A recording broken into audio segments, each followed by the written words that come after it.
Yeah, I heard. All right, so what did you think of your call into Brooke Hogan when Ralph was doing Were the you impression? dying to hear the answer? I don't know. Did you like Ralph's question? No. All right, so that's my point. I'm allowing you to call in for anyone you want to. I'll even put you on with Brooke Hogan. But you've got to, come up with a question. Do you like Hogan's Heroes? Are you related to Hogan of Hogan's Heroes? Look, Eric, I'm going to ask you a question now, all right? F married Brooke Hogan, Kelly Clarkson, John Cena. Ooh. Well, because I'm straight, I guess I had to put Cena in the department. Okay. Well, if you really feel that way. And I guess Kelly in the F, and then Brooke in the Mary. Oh. Ah. Oh, what a couple. All right. I want to marry you. Oh, All right. will you marry me? I'm on my bended knee. Can't you tell? Well, very good. And thank you, Eric. And I will put you through any time you want, but please use the airtime in a consistent manner where you ask good questions. I only hung up on you because I felt the audience was being bored. Eric, you should work up some questions throughout the week and then call in and run them by Howard. You first. know what his question will now be? Brooke, did you hear when I did the F married that I married you? Yeah. Oh, that would not be my question. All right. Oh, come on. Question you asked. You bring that up. You've got 2 weeks to prepare for your Brooke Hogan appearance. But ask him about how long it took him to airbrush her on the in that FHM, Eric. You think that was airbrushed? Oh, please. Stretch, airbrush, manipulated, whatever they could do to it. No. Right, Eric? Oh, when my roommate and I saw her, she looked pretty hot. I agree. I saw her here in person. She looked real good. All right, Eric, thank you. Ralph, thank you. I've got to finish up the show now and get to Robin with the news and John Hine and, of course, the great Steve Langford. Right. All right, thank you. Wait, I have another question. What is your question? Robin? You guys probably would not want me asking this. Robin, what kind of guys have gas any do you idea? put in your car? Well, What is your question, Eric? I wanted to know if you guys could ask when the DVDs of the seasons 1 through 3 are supposed, or 1 through 2 are supposed to come out of Hogan Knows Best. What was that? Oh, gee. You probably won't want me asking it. I wanted to know when seasons 1 and 2 of Hogan Knows Best will be on DVD. Listen, Eric, you got a lot of work ahead of you. I got to go right now. And I'll speak to you soon. And, Ralph, thank you. And thank you, Eric. Okay. All right. Bye for now. The release date is... All right, thank you. Bye. All right, bye for now. I can't call Tower Records. That's nice. How long does it take for paint to dry? Somebody... Should we let Eric the Midget ask one question before the song? Where he has a question of We're Hulk, there. maybe? Yeah, he loves got short, I Hulk. can't Do you see mind him. Hulk talking to Eric? No, where's Eric the Midget? Eric.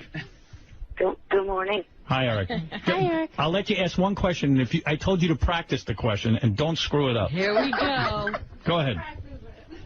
I was just wondering if you had any plans of working with any other producers in the future. You know, if there's any other producers that you would like to work with. You know what? Well, so far I've been working with Scott Storch and with a guy named Steve Morales, and they did my album that's coming out tomorrow. But I'd love to work with different people, maybe like Pharrell or Timberland. You know, you never know. So. All right. There you go, Eric. You asked a question, you got an answer. Good job. You practiced. Thank you, Eric. Very good. Wasn't bad. That was good. All right. He sounds so nice on the phone. Yeah, He's a little... Thank you. Yes, Eric. Yes, Eric. I was calling back because you kind of caught me off guard the way you started that. You said, let's go to this female caller, and then you said Eric the Midget, and kind of that's why I wasn't thinking straight. Plus, you weren't giving me a word in edgewise. caller. I mean, I'm doing an interview. It's a fast-paced show. People are, listening to the show, and I give you an opportunity to talk, and you just kind of don't say anything. And I've got to worry about entertaining millions of people. I can't do the show for you, Eric. Okay, but you want proof that I can actually ask questions. And then you ask this obscure sort of very inside wrestling question about girls. Even the guy thought it was a ridiculous question. He was kind of like, I was watching. Eric, it's show business. Of course it's not real. It's the WWE. It's not real. Well, it's a performance. You were making me out to be... Hello, I'm straight. We know you're straight, but you're so gay for these wrestlers. I'm playing off on that, trying to desperately fill in the void when you don't say anything. My eyes were glued to every part of that strip poker segment. I wish that I could have been the dealer on the show while that was going on. Well, everyone knows you're straight. What strip poker? What is he talking about? I don't know. The ECW thing last night. See, we don't know. Again, you're just impossible. You're a very nice guy, Eric. I like you. Don't get me wrong. But you don't have a really great sense of humor or an understanding of how the show operates. The show is a funny show, fast-paced. You got to joke around. When you ask a question, it's got to kind of be inclusive. You ask very, very obscure questions. You understand what I'm saying? Yeah, but... How did you envision it going? I mean, what were you going to say to John Cena? What was your follow-up question to were the girls really WWE the other night? Well, I was going to say that this weekend I'm hoping to get to meet him with his friend Rey Mysterio. Then if I do, I'll give Rey the DVD of my footage on the red carpet of the premiere of the Marine to give to John Cena when he sees him. Do you really think that's interesting to the audience? Well, not for the audience, but I was going to let him know that... Yeah, well, Eric, you got to kind of... In other words, getting on the air on this show, there is a bit of a responsibility. You have to keep it entertaining. You understand that? Do you want? Yeah. If you want, I'll have Ralph explain it to you. No. Let him explain it to you. Since I don't seem to be getting through, go ahead. Dude, Eric, listen to me. Do you have, seriously, answer this question. Do you have any sense of humor? And what show do you hear in your head? Because when you listen to this show, you don't seem to get it.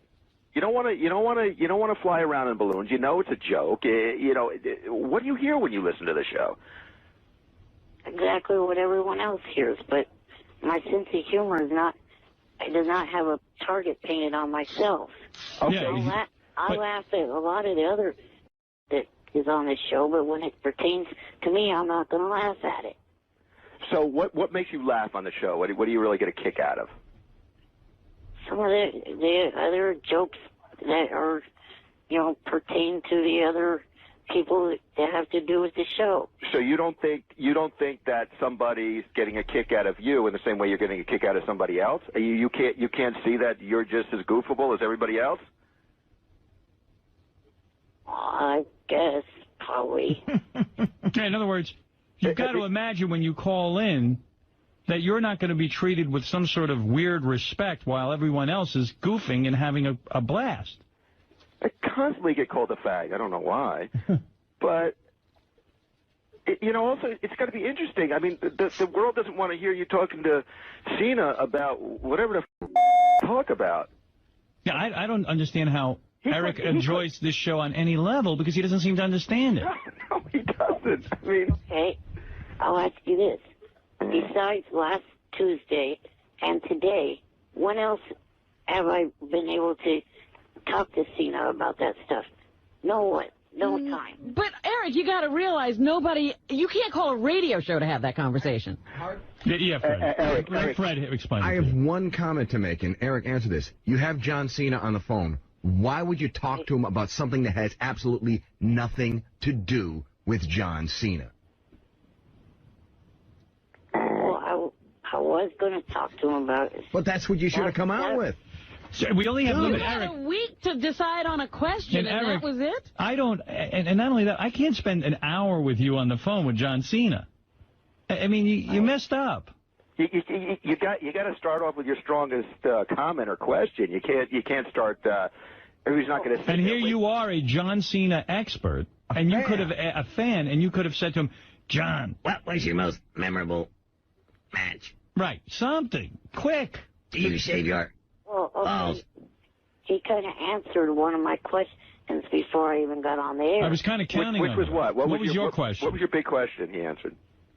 Was I was going to ask him, you know, if he had a crush on Kelly Carlson, but he answered that before I got on the air by saying that she was married. So maybe then you hang up. But Eric, Yeah, your question's gone. You move on. Yeah. who gives a shit who he has a crush on?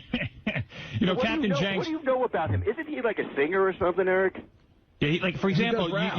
you could have helped me out. He has a rap song. Yeah, you could have, thrown out something that Howard didn't bring up, something maybe interesting about him. It's true because I forgot to play John Cena's There rap was a song. rap song? Yeah, here it is. This is his rap song. Did you know about that, Eric? Yeah, he's got a whole CD. Wow. And so He's you a called and wigger. asked about a strip poker game? Yeah. Now listen. Oh, you done did it now. Chaos, you should have put this one in the vault, man. They not ready. They don't know what's coming, man. Oh, we gonna drop this on them right here. Y'all ain't ready for this. Y'all ain't ready for none of this. Your boy's a bad man. Let me invading the streets, make them clap around his skirt. They be dropping the heat, shock the world. Yeah, why don't you bring that up? Yeah. Hey, Eric, here's what you should have done. You should have called and gone, Wait. why aren't you a wigger? Yeah. Yeah. You are a wigger. Ralph. Yes. Real quick. All right. The reason why I did bring up the thing with the divas was because the two that got fooling night were the two that were at the premiere of his movie. So why did you just say to him, Eric, why didn't you just say to him, hey, did you bang two of the chicks in the WWE named Blow and Blow? See? Eric, you said that you were going to call last week. You were thinking about this question for a week. Captain Jenks, what do you want to say? Hey, good morning, Howard. You know, Eric kind of needs a translator, and from now on when he calls in, we should never hear his voice on the air. It should always be Will asking the question for him. Maybe you got to tell your questions to Will, and Will will come in and ask them. No, I don't. You don't want to miss Eric. You know what the funny thing is? When Eric will call in the next time, he'll still have an obscure question. Of course. I think the reverse. Eric needs somebody to coach him on what questions to ask. But we should never hear Eric's voice on the air again. It should all be Will. An interpreter, like the Koreans have when they go to the UN. In fact, why don't you try it now to see if it works, Howard? I don't even know that there's anyone that speaks Eric. Kevin Lofton, you're on the air, who is the brilliant cartoonist who made the cartoon that airs on Howard TV right now. Hi, Kevin. Hey, what's up, everybody? Hey, Howard, what do you think about the idea of letting Eric write his own episode of Eric the Midget cartoon? See what Eric, comes up. would you like to? Kevin is offering you the opportunity to write your own Eric the Midget episode, and he will animate it. Anything you want, Eric. I could possibly think of something. I don't know, Eric, after that question this morning. I would, for one, love to see that and see Eric come up with a script and then see it on Howard TV. I don't expect it to be funny. I just want to hear him pitching it to. Yeah, that would be great. All right, so Kevin, when Eric is ready, he'll pitch it to you on the air, his idea. Yeah, whenever he's ready, man. Why don't you make a cartoon of Eric to John Cena? Yeah. Hey, well, I could make a cartoon where he bangs all those American Idol chicks. Hey, Yeah, that's good. Hey, Kevin, See, how you about, guys are coming up with the ideas. how about John Cena over Eric? Yeah, after he bangs Kelly Clarkson. Give me a dirty Sanchez. Hey, Eric, how about if you build like your own John Cena like bodysuit and it's just your head coming out of it? And you're going around, you know, these chicks like John Cena. How about John Cena eats Eric and then... So this is the little intestine. Finally, I get to be part of John Cena. Hey, Eric. How about if John Cena uses Eric like a gerbil? Like he walks in the room and he's a fat chick, and all of a sudden John Cena just grabs Eric the Midget out of his chair and shoves him up his... Yeah, you know, you could play a Benoit ball. Oh, man, is somebody writing all these down? Hey, man, these are gems. These are $1 million ideas. Eric? You could play one of the beads in a row of beads. I bet you I could get John Cena to play himself. Oh, man. Hey, there was no gerbil. You want to be Eric? I've never been in a superstar's house before. Eric, what do you think of that? I don't like any of those ideas. Eric the human...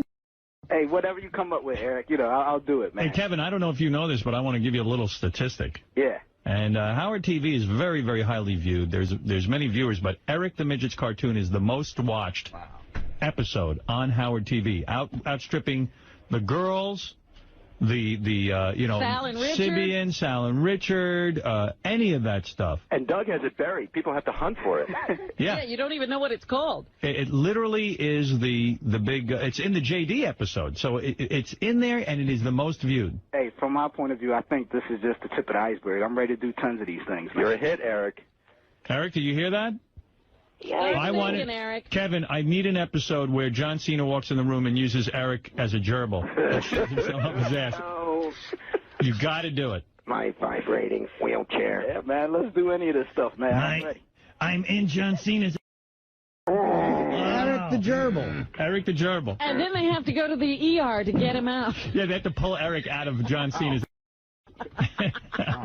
And then he pulls Eric out of his own...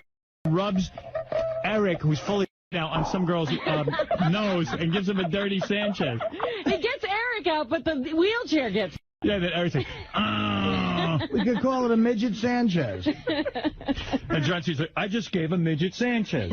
Eric Sanchez. Eric, what do you think? Is that great? No.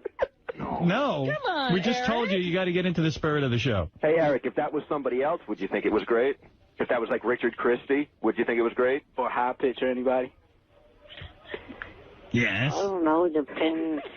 I don't know. That's a yes, you little moron. Oh, don't be nasty. I love him. Are you kidding? I know. Ralph loves Eric. Hey, Eric, what happened? You interviewed John Cena at the premiere, and you got video of it. Did you give that to anybody yet? No, the video I just finishing working on. But I sent an audio file to Will, Richard, and Jason. You sent the audio? Yeah. Oh, we got to get that. Where on. is that? Where is that? Hey, Will and Jason, what's wrong with you guys? Where is Eric the Midget interviewing John Cena? That's an immediate. By the way, in those interviews, none of us know where that is. Who'd you send it to?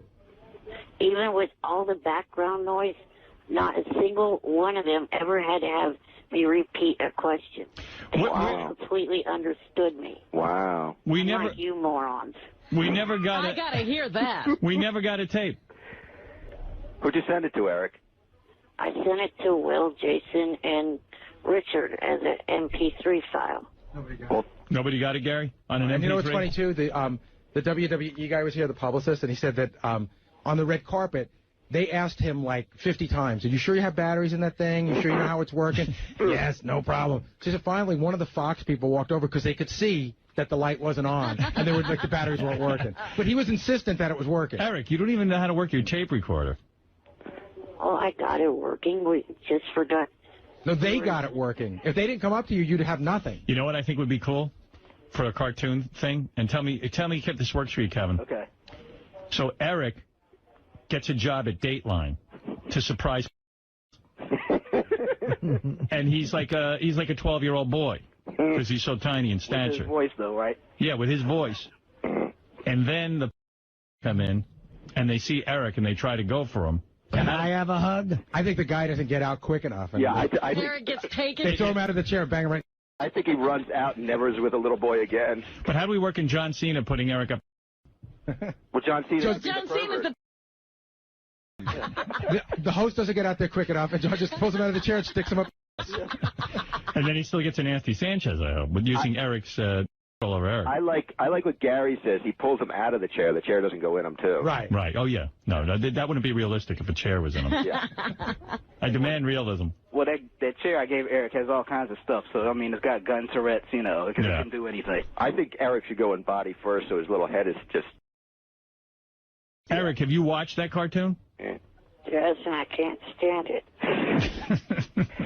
Hey, Eric, you know what happens? I'm realizing you choke. Like, you get on the phone and you choke, and you're supposed to interview. You don't have batteries. It's a choke, man. You're like the Yankees, man. Whatever. All right. Well, anyway, Eric, I do love you, and I really want you to realize when you call in to a John Cena, you got to sort of be prepared and have a question that's interesting and entertaining and get to it quickly, okay? That's all I'm saying. Okay. All right, next time. Better luck next time.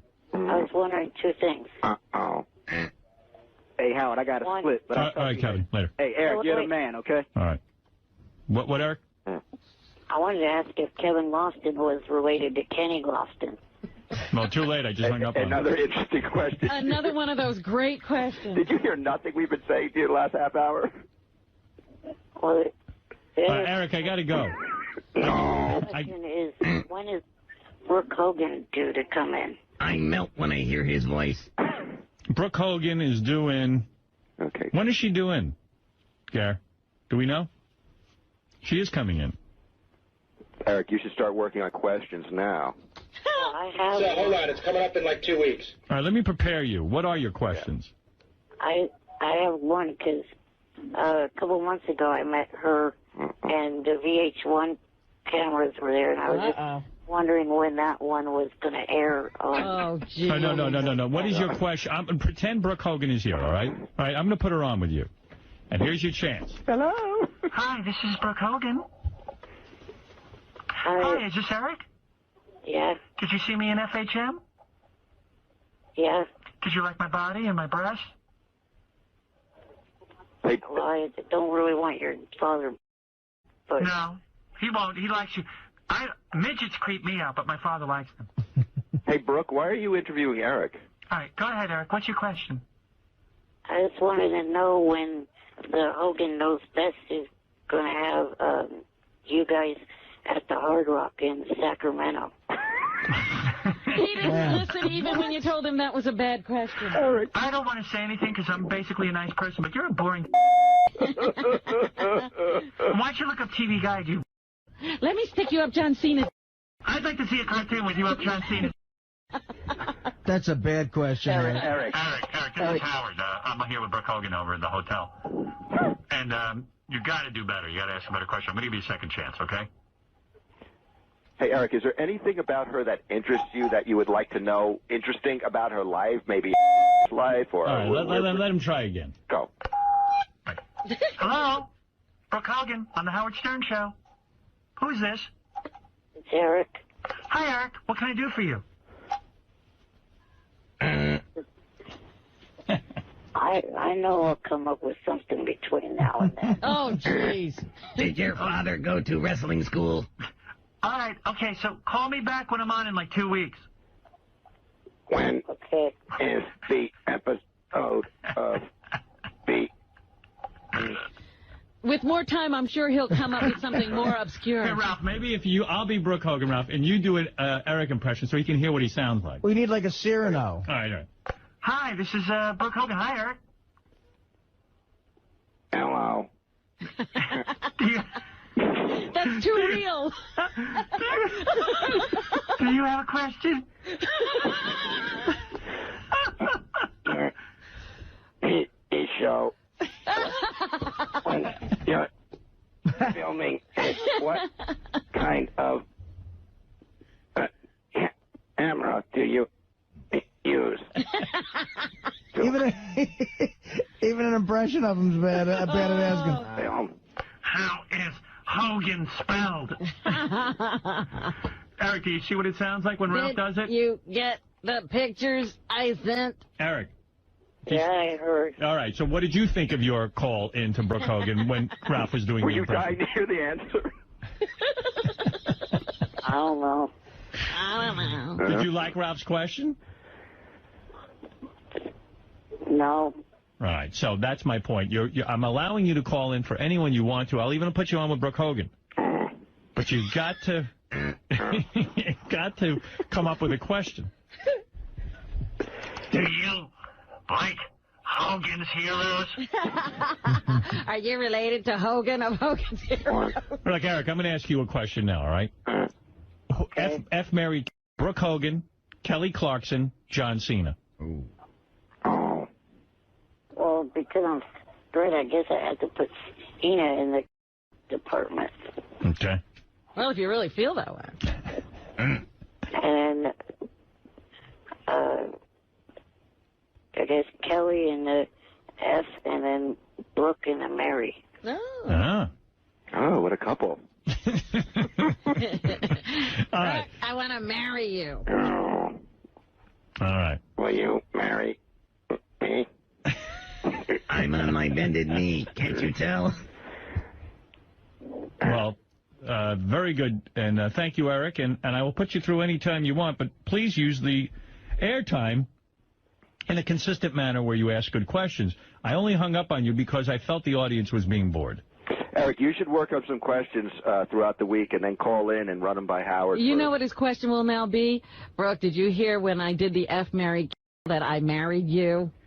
Yeah. Oh, that would not be my question. Right. Oh, come on. You've bring that up. You've got 2 weeks to prepare for your Brooke Hogan appearance. But ask him about how long it took him to airbrush her on the in that FHM, Eric. You think that was airbrushed?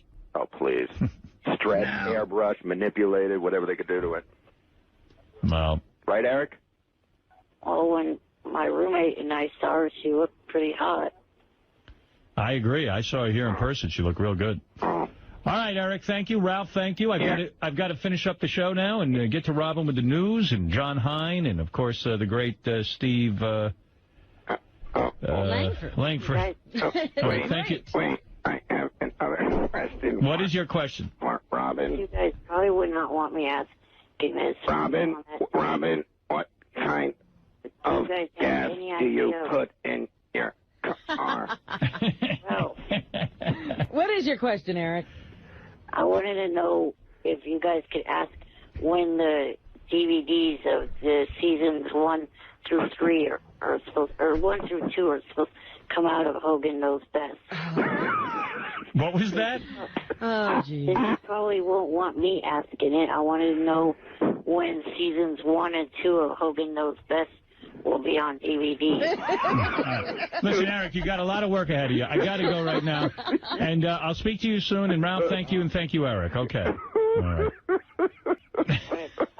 Bye for now. The release date is... All right, thank you. Bye. All right, bye for now. I can't call Tower Records. That's nice. How long does it take for paint to dry? Somebody just sent me... Yes, Eric. Good morning. Is this Eric? Eric the Midget. And then I get a break because it's an hour and a half. I haven't taken a break. Well, I was listening to this whole thing. Why didn't Artie and Sal and Richard do a standoff? I don't think Artie really wants to prove anything. Stand up. It's not about who's funnier. That's not the point. Come on, you say Richard. I didn't say. You said he was green, that he Exactly. needs time on stage. He's better than I was for doing it that long, that's for sure. All right, there you go. That's a nice compliment. That actually is the truth. I've heard what Artie says to I don't even know Richard. what that means. I mean, he said at this point in Artie's development, he wasn't as good as Richard. Is what he said. That's what I'm saying. It's a compliment. What do you want, Eric? Well, I just wanted to say, say something about the weekend box office. Unfortunately, the movie The Marine didn't make it into the top 3. No, the Marine starring that wrestler guy. John Cena. John Cena. The wrestler guy, he'll now be known forever with us. John Cena. John Cena. Yeah. How much money did it make, Eric? $2. I didn't they never reported on the news. I think the last movie they reported was Man of the Year, maybe Right. number 4, I think. The number 1 movie was this sequel to it was Sarah Michelle Gellar. The Grudge. Which was what, Eric? The Grudge 2. No, let him say it. Oh. You say it, Eric. The Grudge 2.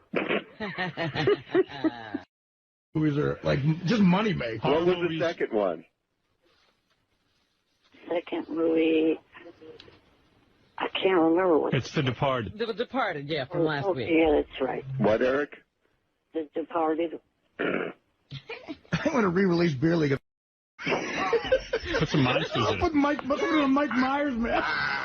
What? Just say boo in your movie. This, I think, is part of Eric's plan to be a movie reviewer. I know what the Marine made. How much? And it was number 6 this week. God. It made $7 million. And that was a film that was produced by Vince McMahon. Come on, Stunt fans, please go see the movie. Are you rallying the troops? What is it, Eric? I mean, like, you want the Why movie... do you care if this movie makes money? Yeah, how's it going to affect your life? Because I'm in love with John Cena.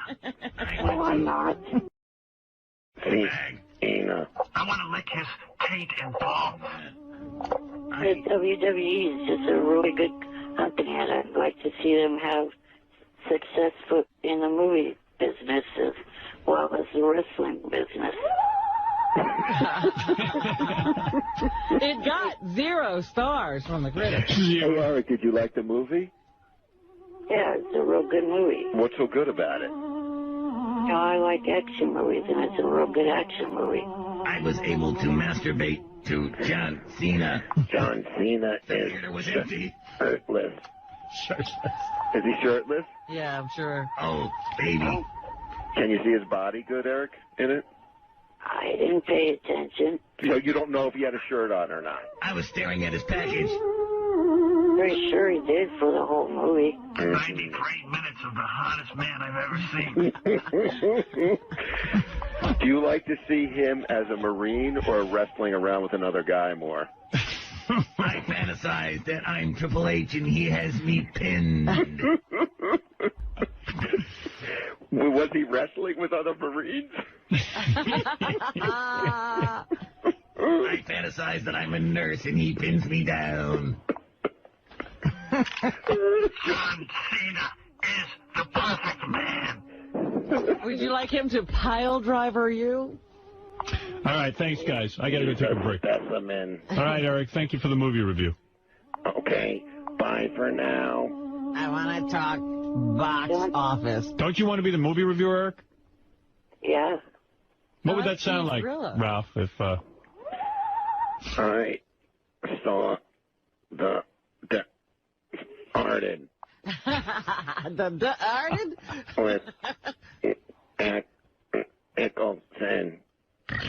He wore his shirt most of the movie. I didn't get to see his package. See, Ralph, wouldn't that be fun to do out of your apartment as well? See? Thank you, guys. All right, Eric, thank you, and thank you, Ralph. And remember Eric's message that everyone should go see the movie with John Cena, the Marine. So getting back to my... So Eric the Midget is again. Here's Eric the Midget. Well, this message is for your big-nosed, retarded boss. Listen up, you. Johnny and I tried to call you Thursday, yesterday, and today. All 3 days you left us on hold for hours on end. You ignorant, retarded. Stop doing that. Johnny wanted to promote his pasta sauce, and I wanted to actually do something called agreeing to the balloon stunt. But you could, yeah, no, that you've been leaving me on hold for that long. I love This is my little white, you big nose. Bye. Bye for now. I love when he gets... Oh, I love it. The way he starts off is just brilliant. I love when Eric the Midget's... But I saw those guys on... Johnny's on the phone with Eric. It's a whole... Yesterday we had a huge show, busy show, and it's like I can't get to it. So hang up. You don't have to stay on hold. I have a show-related question, if I may. Go ahead. Why hasn't Eric the Midget got in balloons and flown around yet? Well, I think we're close to it. Eric, well, wait, let me ask him. He's on the phone. Eric has called in every day this week. Oh, my God, I'm so excited. Are you a big Eric the Midget fan? I'm a very big Eric the Midget fan. I'm very upset for him about the Katie Couric debacle. What do you mean? That she took his sign off. That was... Oh, yeah, you're right. Yeah, goodbye for now. That's right. Eric. Good morning. Evidently, your two biggest fans are here. Sarah Silverman, the comedian. Are you a fan of hers? Yeah. No. and Jimmy Kimmel from Jimmy Kimmel Live. Good morning. Good morning. Good morning. Howard? Yes. You know, Katie Couric did not do Good Night for Now last night. I know, she she dropped changes it every night. Oh, she's trying out different things. She changed it to, this is a sticky situation. What, Eric, answer Jimmy's question. Jimmy wants to see you fly with balloons. Sarah wants to see you fly with balloons. Why are you not flying with balloons? Why are you not flying? Jimmy, I'll tell you the snag. Eric wants me to sign a document drawn up by his lawyer. He has a lawyer. That would hold me responsible for anything that happens to him during balloon flying. Right. And I said to him, look, yes, guys don't make people sign things. Steve-O doesn't come in here and make me sign a document before he has darts put. I don't want to sign anything. I think you should sign it. What more could happen to him that God hasn't already done already? Yeah, but that's the point. He'll say, oh, my neck hurts. And then he'll go in front of a jury, and I'll be responsible. And you know he's not even for real. Yeah, we've seen that song and dance, Eric. I mean, I can't risk that. Eric's going to die at any moment, probably anyway. Can't blame us for that. No, I'm not. What do you mean, no, you're not? Please. You're very fragile, You my told friend. us you'd already lived past your life expectancy. Yeah, my luck, you'll come on here, fly by balloons, and have a little heart attack. Right. Yeah, it's all gravy now. Right. I don't believe that Eric is cowardly enough to have a lawyer draw up a document. I bet that's some lawyer getting involved and saying, "Hey, Eric, look at this.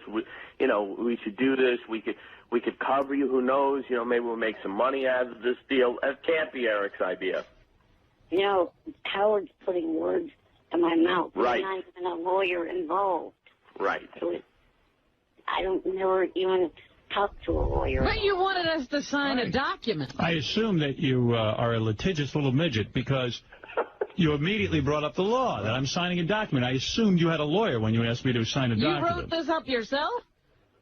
No, A clown drew it up for him. Well, if you wrote it yourself, I'll sign it. If it's in crayon, he'll sign You're it. what we call a litigious. Litigious. You're a litigious midget. Eric?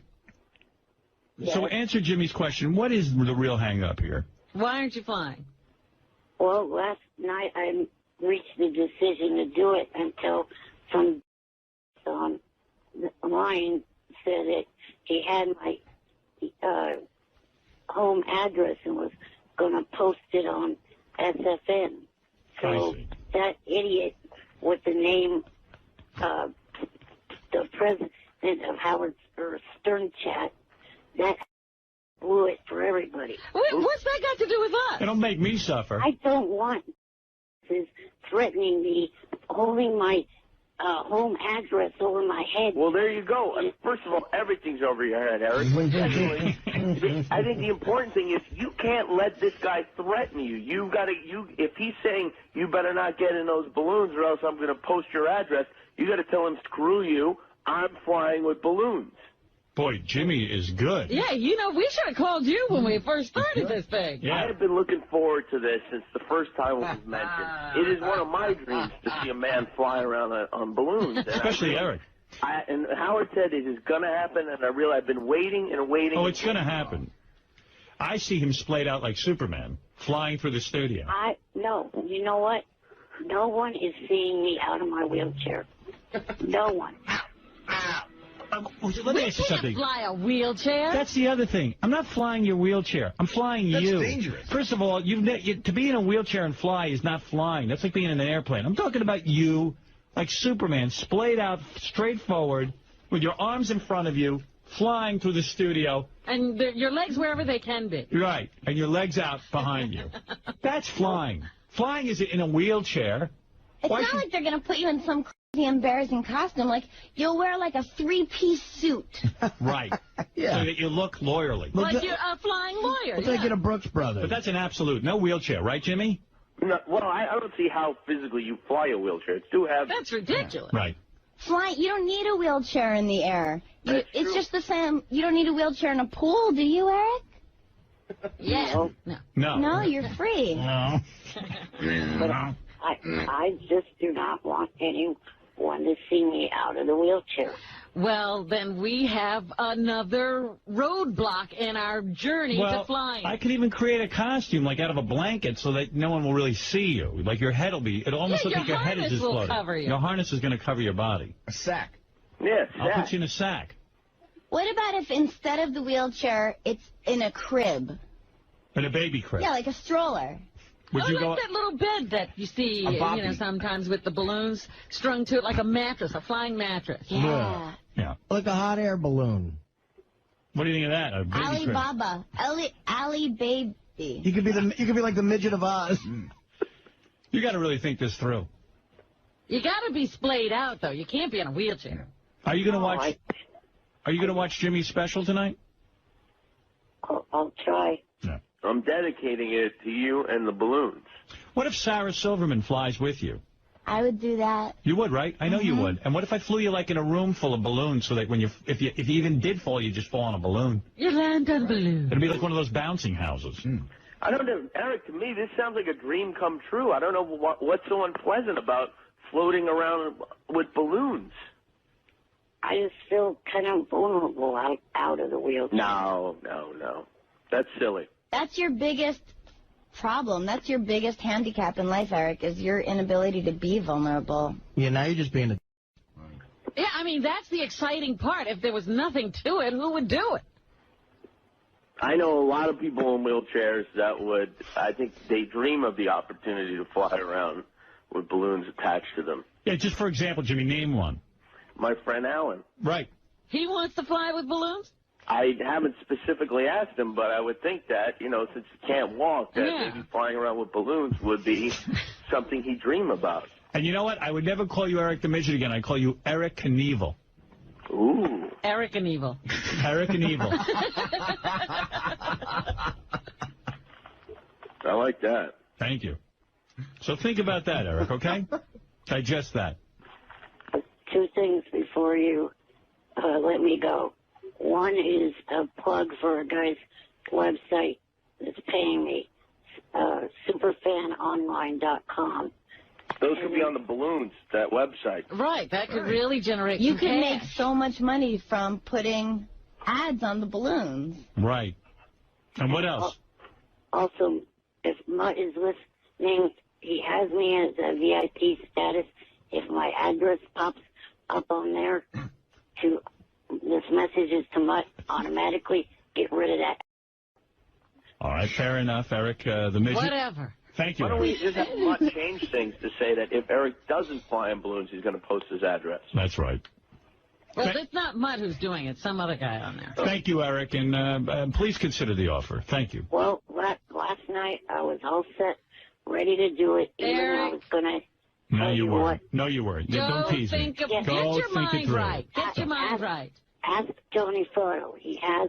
I'm going to fly you, and Sarah Silverman's going to probably breastfeed you while you fly. What do you think of that? I'll do it if you'll fly. All right. I called Tony Furto, left him a message saying I would do think about it, Eric. Yeah, but you can't even... We will. By the time we would get you here, you're changing your mind every minute. See the Make up your mind. See the negotiation I have to go through? I've hung up on him. I He's can't a take real... He's a real... Yeah. He sure is. I just hope he does the right thing, that's all. Let's go to Eric the Midget. Eric, you're on the air. Good morning. Good morning, Eric. I've been trying to get on the air for weeks. I know it's hard. We have a lot of phone you callers. must have something very important to say. I was going to say, well, how come you should call in? Well, I've been calling in, and I've been left on hold every day. So what have you been waiting to say all this time? Well, just that I will agree to do the balloon stunt. What? Nobody cares now. See you later.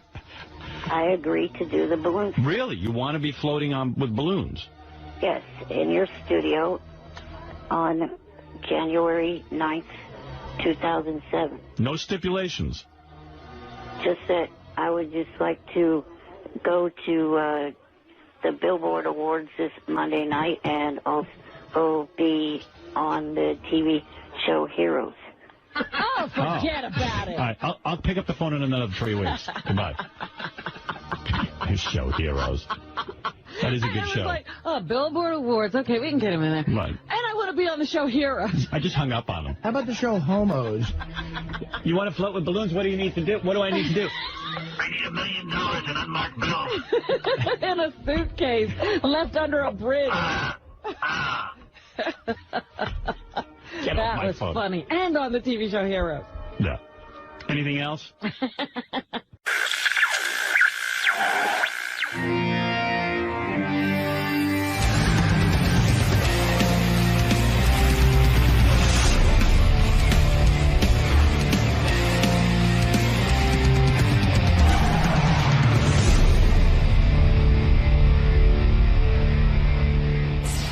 Some dude is out here, Mr. Yeager, whatever his name is. His name's Dale. First of all. Dale Yeager. He's a criminal analyst, and I think this jerk-off knows him, so that doesn't mean anything to me, but we're going to bring him in. I think I've met him. Are you the guy who's calling a jerk? I would never play. I think I've met him before through my criminal dealings. Oh, your criminal dealings, Mr. CSI. Oh, God. I'm going to shoot. America's Most Not Wanted. Ronnie, either way, he's going to be analyzing some members of the staff. Yeah, good. Let him analyze me, because I'm off my fucking rocker. Yeah, exactly. That's You're right. an easy case Yeah, study. you think I know? Dude, you don't think I know I'm going to be analyzing this fucking deal? Think I'm stupid? Dale? Hi, how are you? Good morning, sir. How are you? I'm alive, so it's good. It's hot. You're here to do some analysis. Profiling, yes. Profiling. Hi, Lisa. Were you asked to come here? How did this all come about?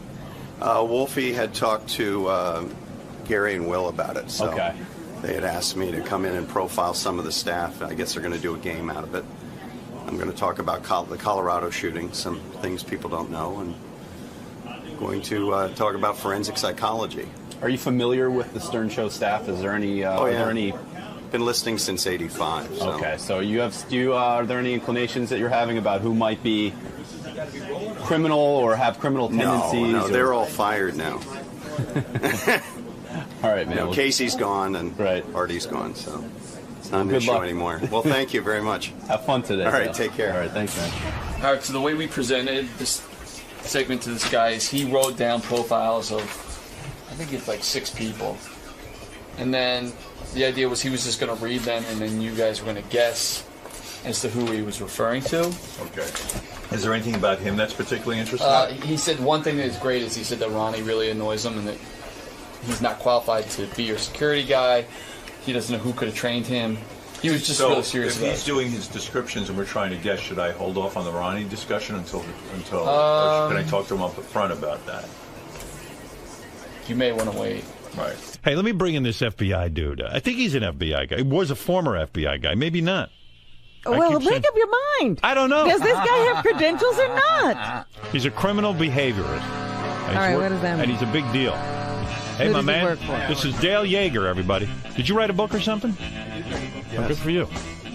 Did anybody read it? It just went on Kindle, Amazon. All right. Okay, good for you. It's Dale on Bullet. Yeager's book, 3 Myths About Bullying, What Every Parent and Grandparent Should Know to Protect Their Children and Grandchildren, is available now at Amazon.com. And Dale even has a website. It's called seraph.net, seraph.net. Yeah. Seraph. What's seraph? It's Hebrew. Oh, really? Yeah, it's the root word for seraphim, the highest order of angels. Oh, shit. All right, good What for are you. we up to there? Yeah, I don't know, What kind of name is that? It looks good on a T-shirt, Robin. Hi, how are you? I'm okay. Dale, tell me about your life here. Were you an FBI profiler? No, I did not work I for don't know the where I FBI. got the word FBI from. But you're what is a profiler? Well, I'm a criminal behavior analyst, and profiling is one thing that I do. Now, who would you do this for? Well, I teach for the Justice Department. So I teach here in New York for the DEA, for the feds, down in Puerto Rico, New Jersey, all over the United States, Wisconsin. I train law enforcement in advanced interrogation. I see. Do you have a waterboard, anybody? No, you don't have to do that. You want to make them your friend. That's the key. So you're huh? good That's the cop. key. Oh, Yeah. well, no, there is no good cop, bad cop. Like, in other words, if I committed a crime and you think I did it, you'll talk to me. Because you're a good guy and you're like, hey, you'll be my friend. And I'll manipulate your unconscious mind. Wow. I'll get in there. I'll walk around. Is it almost like a hypnotist in a way? No. No. You just know the questions to ask? Well, I don't do pop psychology. Carl Rogers, Maslow, you're okay, I'm okay. I'm a Freudian. So just like your psychiatrist. Right. It's really psychotherapy when you do analysis on someone. Are you manipulating me right now? Absolutely not. No, thank you. You're too good at it. Please do. Did you like Law and Order Criminal Intent? Oh, don't start. Please don't get me started. Those shows, please stop watching those shows. What is wrong with those shows? They're inaccurate. Nothing happens in 48 minutes. Right. All right, but you understand it's a TV show. I understand that. I got that. Have it going on forever. And so Silence of the Lambs was a very good film. How do you learn your craft? How did you learn this? I went to the Federal Law Enforcement Training Center in Glencoe, so I trained there for several years. And then I had training in D.C. through the Justice Department. And forgive me, but I don't understand what it is you do. In other words, let's say I hire you. What do I need you to do? Well, a team of detectives are going to interrogate someone. I write the interrogation questions. All right, so in other words, John Benet Ramsey was just killed, let's say. Okay, well, let's go back. You're going to go back there, huh? It's a case everybody. I worked on the original case. Oh, you did? Oh, yeah. Were you called in the 90s? Were you called in to try to question the parents? I wrote an analysis of the ransom note for religious themes for the DA, and then they asked me about a year later to write a psych profile on Patsy. Which the mom. Which she did not like. I ended up in her book that her and her husband wrote. Did you interview her? No, you can't talk to people when you profile them. Because they lawyer up, though, sometimes, and you can't talk to them. With Patsy, my job was to write questions that would make her angry, because people will blurt things out when they're angry. Right. Because when you saw her on TV, she was heavily medicated. Right. So who used your questions when they... the detectives team. And what was one of the questions you wrote to make her angry? I talked about Jesus and, guilt and sin, because she was a very religious person. So you figured that might get to her? Well, it did. She threw a chair, so... I see. Was it what does that tell you? What was the question? Do you know specifically which one she threw a chair at? I forget which one they were at. I think it was the third question in. Right. And she got very angry, stood up, and It was about Jesus. About Jesus and forgiveness, and do you believe that when you commit a sin that God will forgive you? And she was like, where are you going with this? Because she was being interviewed. She couldn't be interrogated because she wasn't arrested. So the mom and dad were cleared of all wrongdoing? No, they weren't. They were not? No, they weren't. You still think they had something to do with it? Here's what I'm going to say, and I'm going to be very candid today, but it's an open murder investigation, so please understand, Howard, there's some things I can't talk about. Do you understand that? Yeah. In my personal opinion, the evidence is very clear that Patsy killed her daughter. That's your opinion. That's my opinion. But the law having has never, worked on... let's be fair to her memory. Isn't she dead now? Yeah, she's dead. Yeah. Yeah, but you came to that conclusion based on what? The evidence you looked at? The evidence, yeah. I worked on the case. Everybody else is giving opinions about this case. They never saw the case file. What was the thing that made you believe that she had done it? I can't talk about the evidence. I see. Sorry. But that's your belief. Did you write about that in your book? No.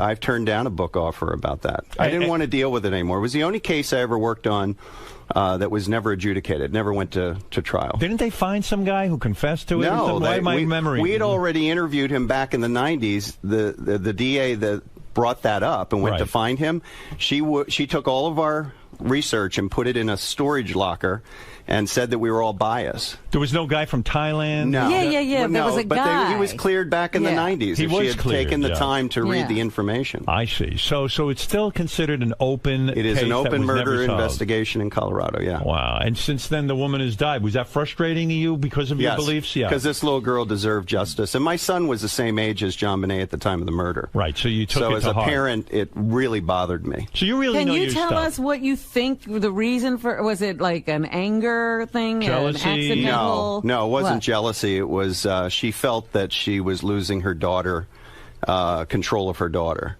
And that's all I can say. It had nothing to do with jealousy. That's your opinion. That's my opinion, yes. Right. And the opinion of the original team that worked on it. Steve Thomas wrote a book, if you want to read a great book about that case. And you felt that was an accurate book? Absolutely. He was the chief detective. I mean, I worked for him. So you really know your stuff. You've been a criminal behavior analyst since 1988.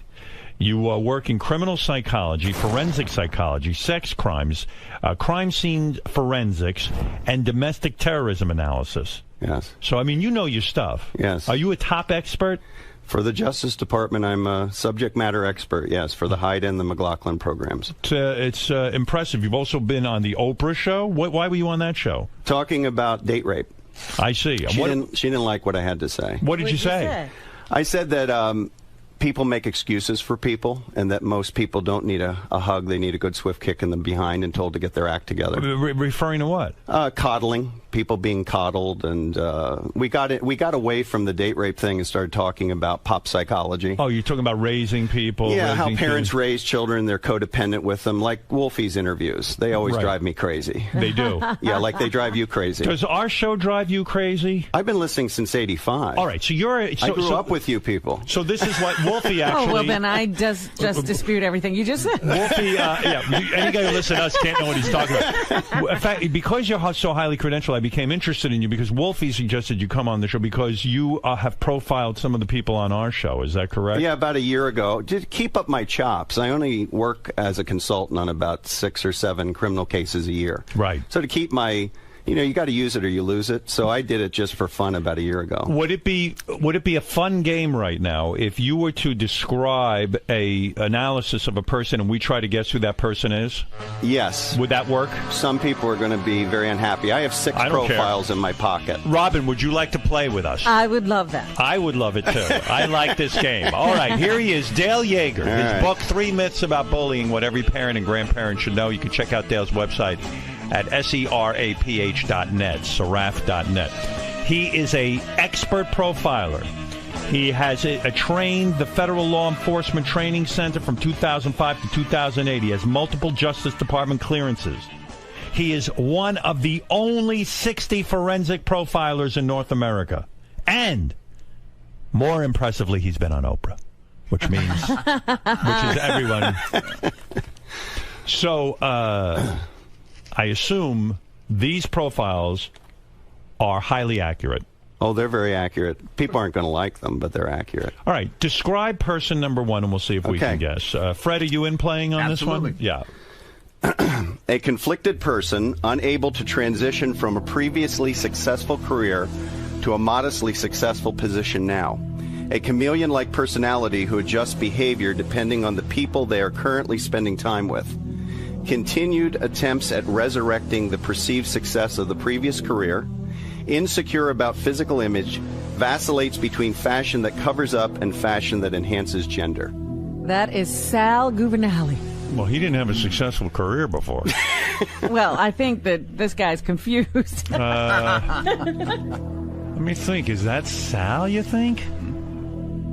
Well, that's my opinion. I mean, it's a terrible profile, right, Fred? Who had a lot of success? I have a guess, but is it? I'll just ask one quick. Can I ask one question? Don't peek, Fred. No, I'm not peeking. I can't even see. I can't even see. Okay. Is this someone who used to work with the show? No, they're currently here. Currently here. They're outside. Holy shit. Wow. I'm telling you, it's Sal. Is Robin right? Incorrect. Oh, Incorrect. You're kidding. All right, Robin, your guess is no good. All right. I actually didn't profile Sal. Oh, wow. Interesting. Well, that's Who one wants we to do need. that? That's frightening. Wait. Currently here. Currently here. Transitioning from a successful career to a less You had a successful career, Robin. And this is you were what are you talking about? you were in the military. You were an Air Force captain. I've had 50 careers. I'm going to take a really shitty guess. If it's someone who's currently on staff, is it John Lieberman? No. Jesus. Who the hell could profile him? Who the hell had a successful career? Everyone here is such a loser. When you find out, it'll make sense. Really? I never had a successful career except for The key is the last. Can I hear the last sentence again? Insecure about physical image, vacillates between fashion that covers up and fashion that enhances gender. Enhances gender. I don't have a clue. Who is it? Lisa G. Lisa G. Whoa. You know, Jim McClure, who's sitting here That's with interesting. me, figured it out. He said Lisa G. Yeah. Now read that again about her. A conflicted person unable to transition from a previously successful career to a modestly successful position now. A chameleon-like personality who adjusts behavior depending on the people they are currently spending time with. Continued attempts at resurrecting the perceived success of the previous career. Right. She's always trying to tell you how... Well, the sweet and greet. Right. Wow. You think she's a 30D? I guess you're not That's not for me to talk about. All right. Who's the second person? All right, ready? I wonder, Lisa, are you happy with that or unhappy with it? I guess we should hear Lisa from Lisa. there? She'll yell at me probably. Interesting. You profiled Lisa. Lisa, how do you feel about that? You're having a hard... By the I way... knew it was me right away. You did? Did you? Are you having a Sat in hard there time? when it's me. Is he accurate? But let's be honest. Is he accurate that you had a hard time transitioning from being a morning show host to now being on the Howard 100 News team? No. I did have a hard transition when I went from Hot 97 to my next job. Do you vacillate between sexy clothing and clothing that covers up your gender? No, I think I pretty much dress the same every day. I don't think it's one way or the other. I think you cover up your gender every day. It's in more formal informal type situations, like on red carpet, she wears things that enhance gender. Well, I'm not in studio, so yeah, that makes sense. All right, interesting. Anything else to say about Lisa while she's here? No. We had a good conversation about profiling. Is she well adjusted? Who, Lisa? Yeah.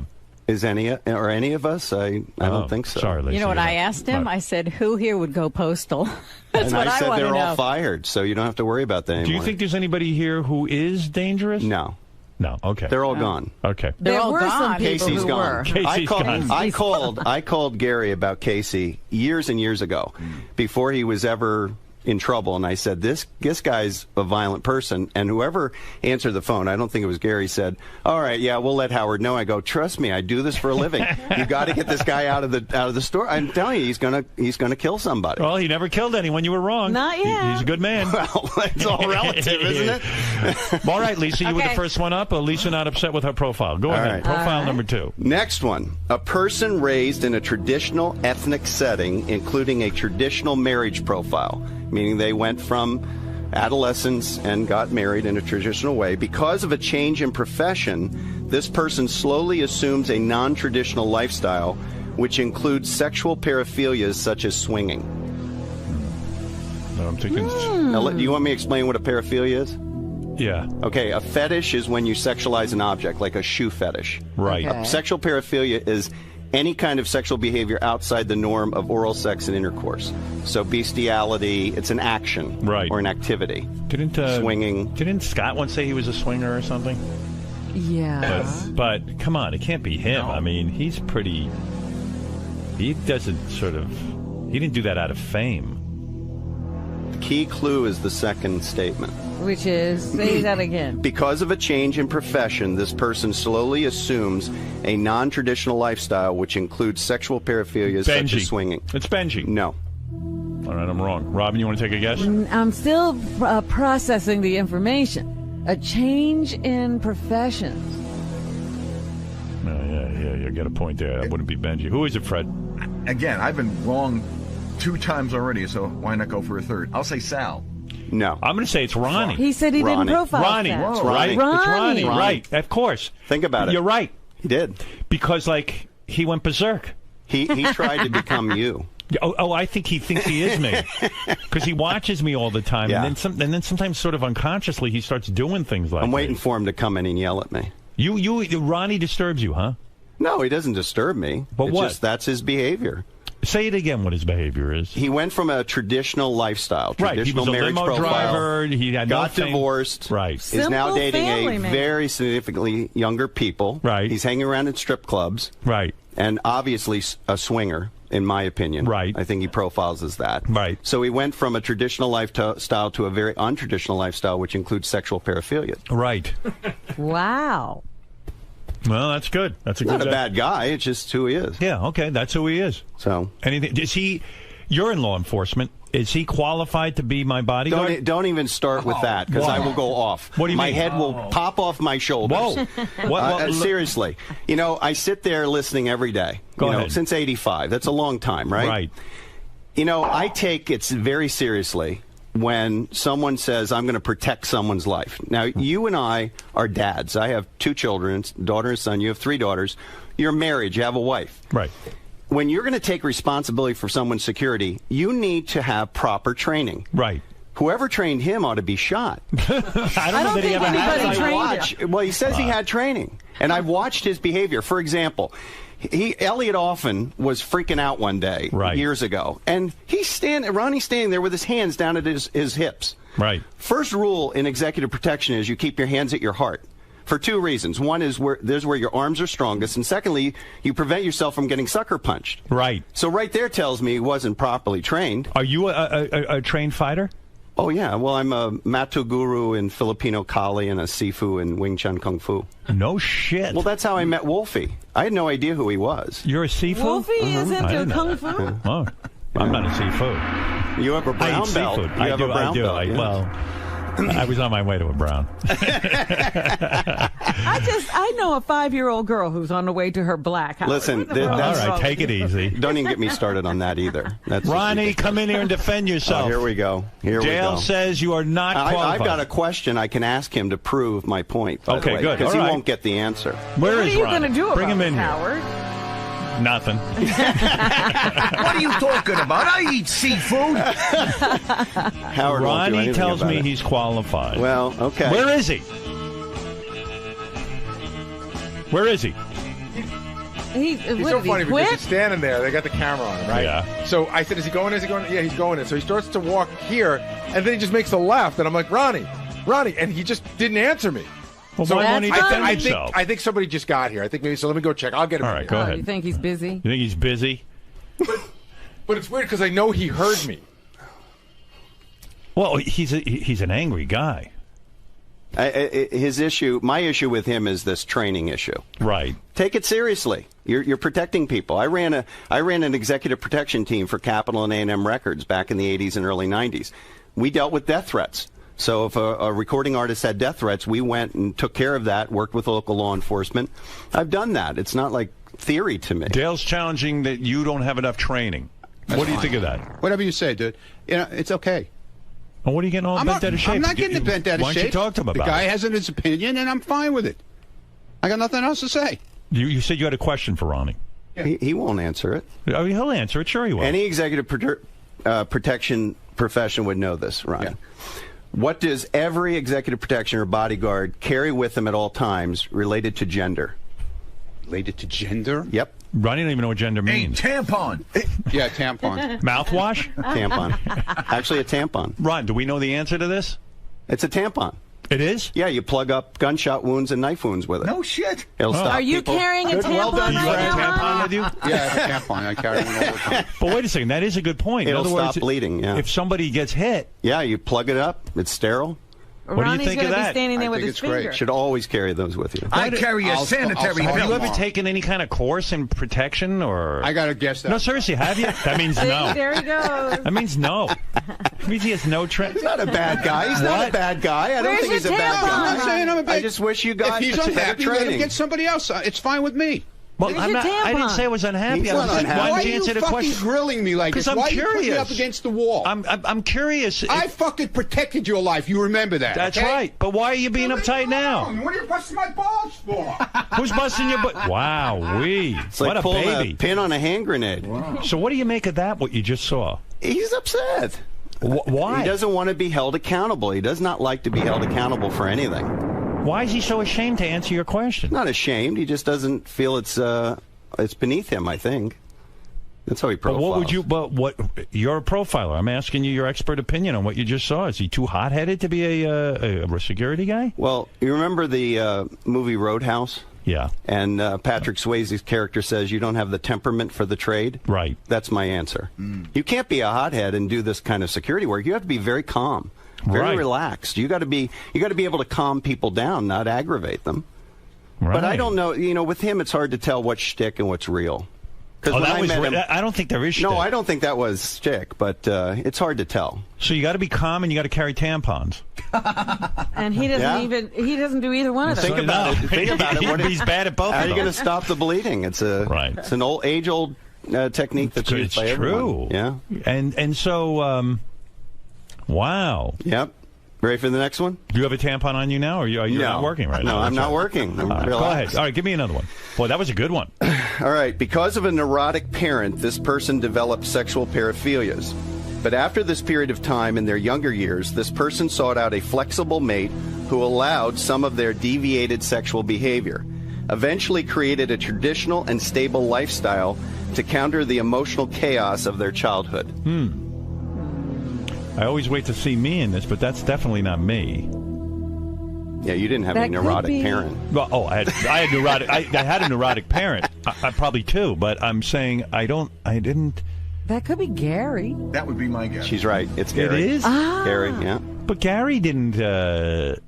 You said the sexual thing. He sought out a partner who would be flexible with his deviated sexual behavior. Yeah. I don't see Mary. He didn't stop. I don't think that Mary's that flexible. He I'm didn't not sure I understand that. In my opinion, he didn't stop what he was doing when he was dating.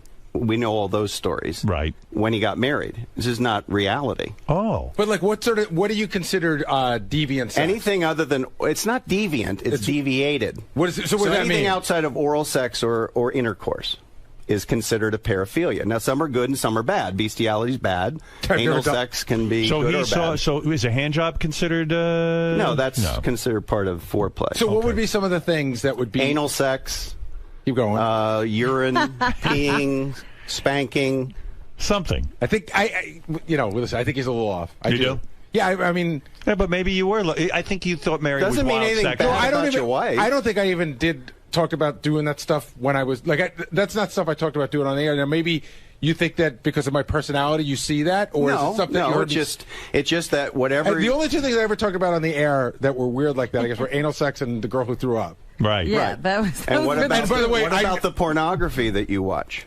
Well, that is more of a joke. Well, really? Yeah. Okay. All right. No, that was like that was. So everybody seems to be You've taking. watched no deviated sexual behavior pornography in the last 10 years in your personal life. Of course He I do. loves I think everybody watches deviated. He's very close to Animal. Doesn't make him a bad person. I'm just saying that I mean, he's like an animal. I mean, when you have a neurotic parent, it's going to affect your sexuality. I see. I will be upfront with him in the sense that.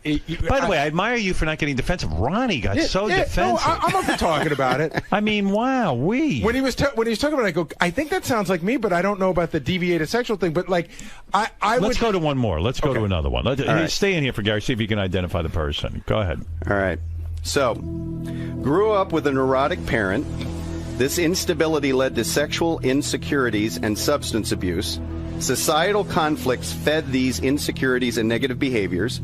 This person followed a traditional path through adolescence to adulthood. Issues of social and sexual insecurities created problems of intimacy with family members. Currently has fear and intimacy issues which prevent the elimination of insecurities and emotional stability. It's me.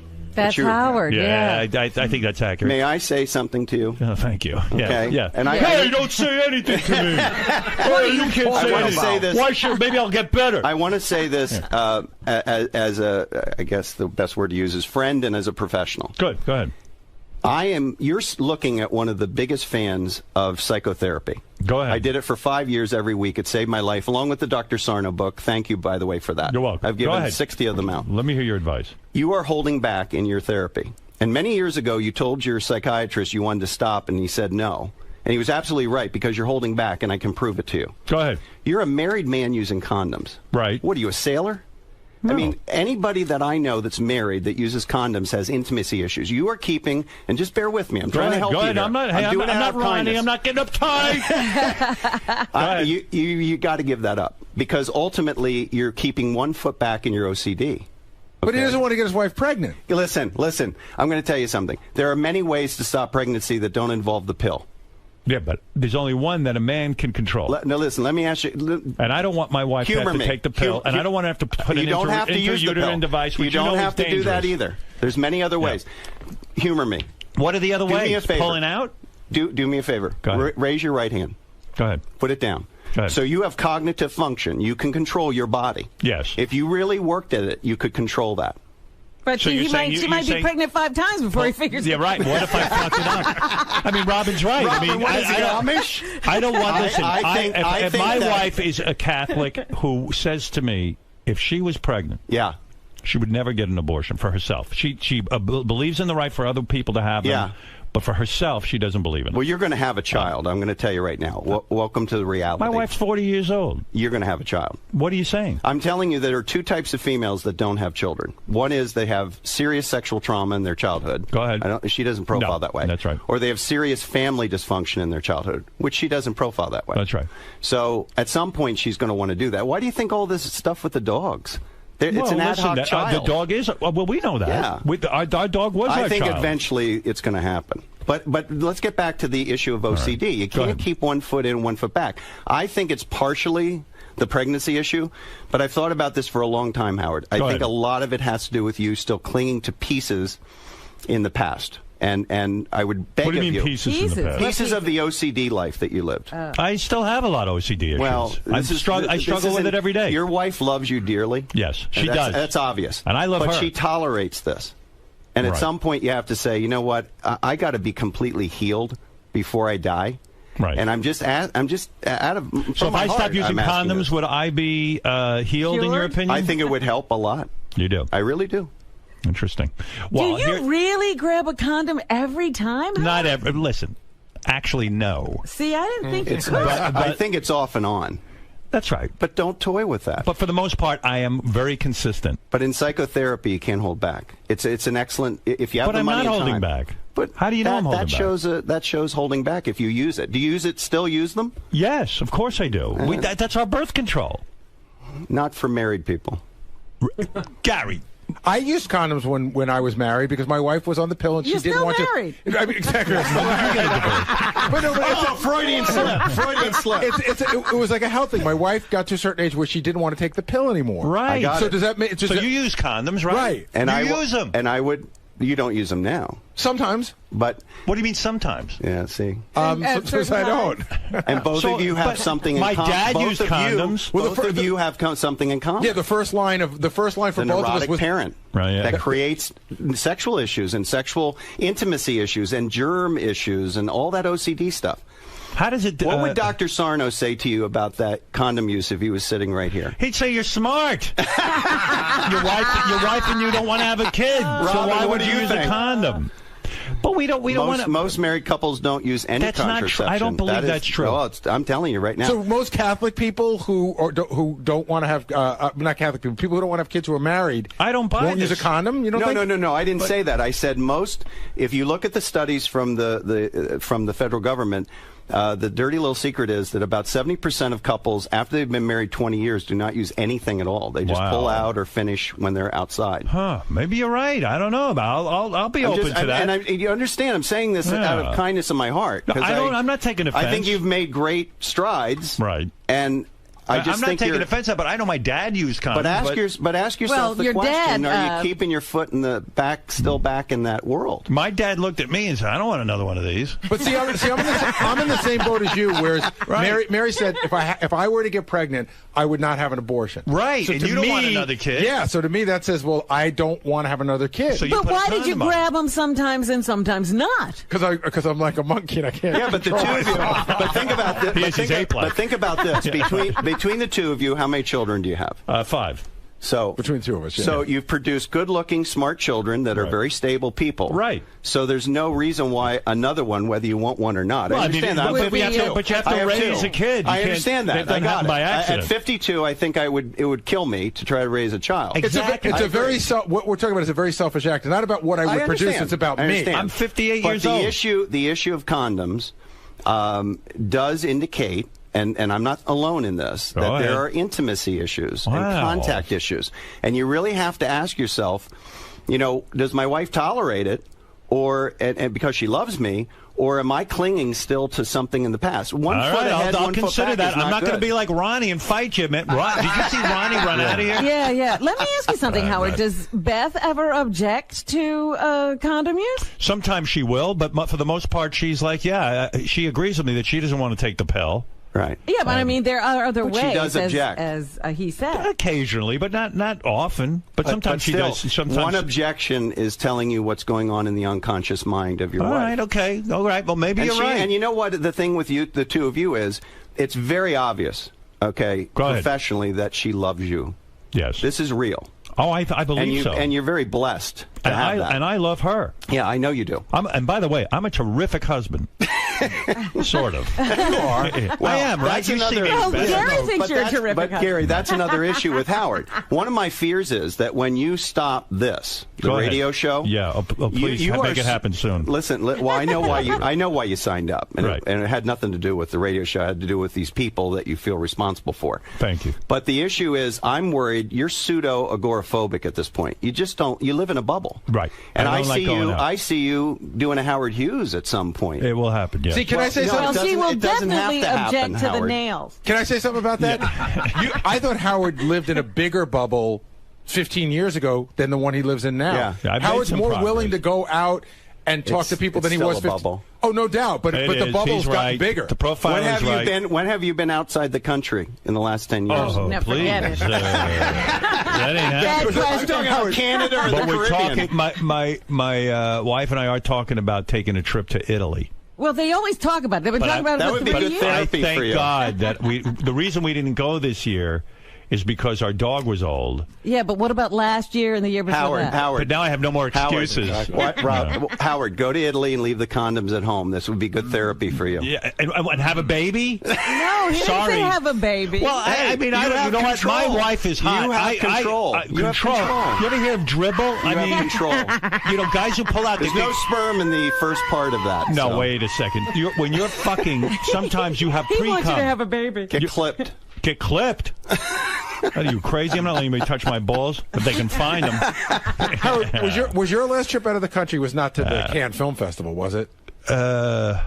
I went on vacation somewhere, but Mexico. But I'll never go there. But he's like outside of the continental. No, I'm not going to Mexico. We just rescued people from Mexico. Don't go to Mexico. I've gone to a few resorts, but you know, it's hard, it's almost like being in America. Yeah. You know what I mean? It's the safest thing you can do. Was that your only trip ever to Europe? No, I've been to England with Robin, and you know. Yeah, with the that was a long time there ago. A couple of times. Yeah, 100 All right, years you ago. want the next one? Ken, go ahead. You're on the air. Here we go. Yeah, here we go. Go ahead, Ken.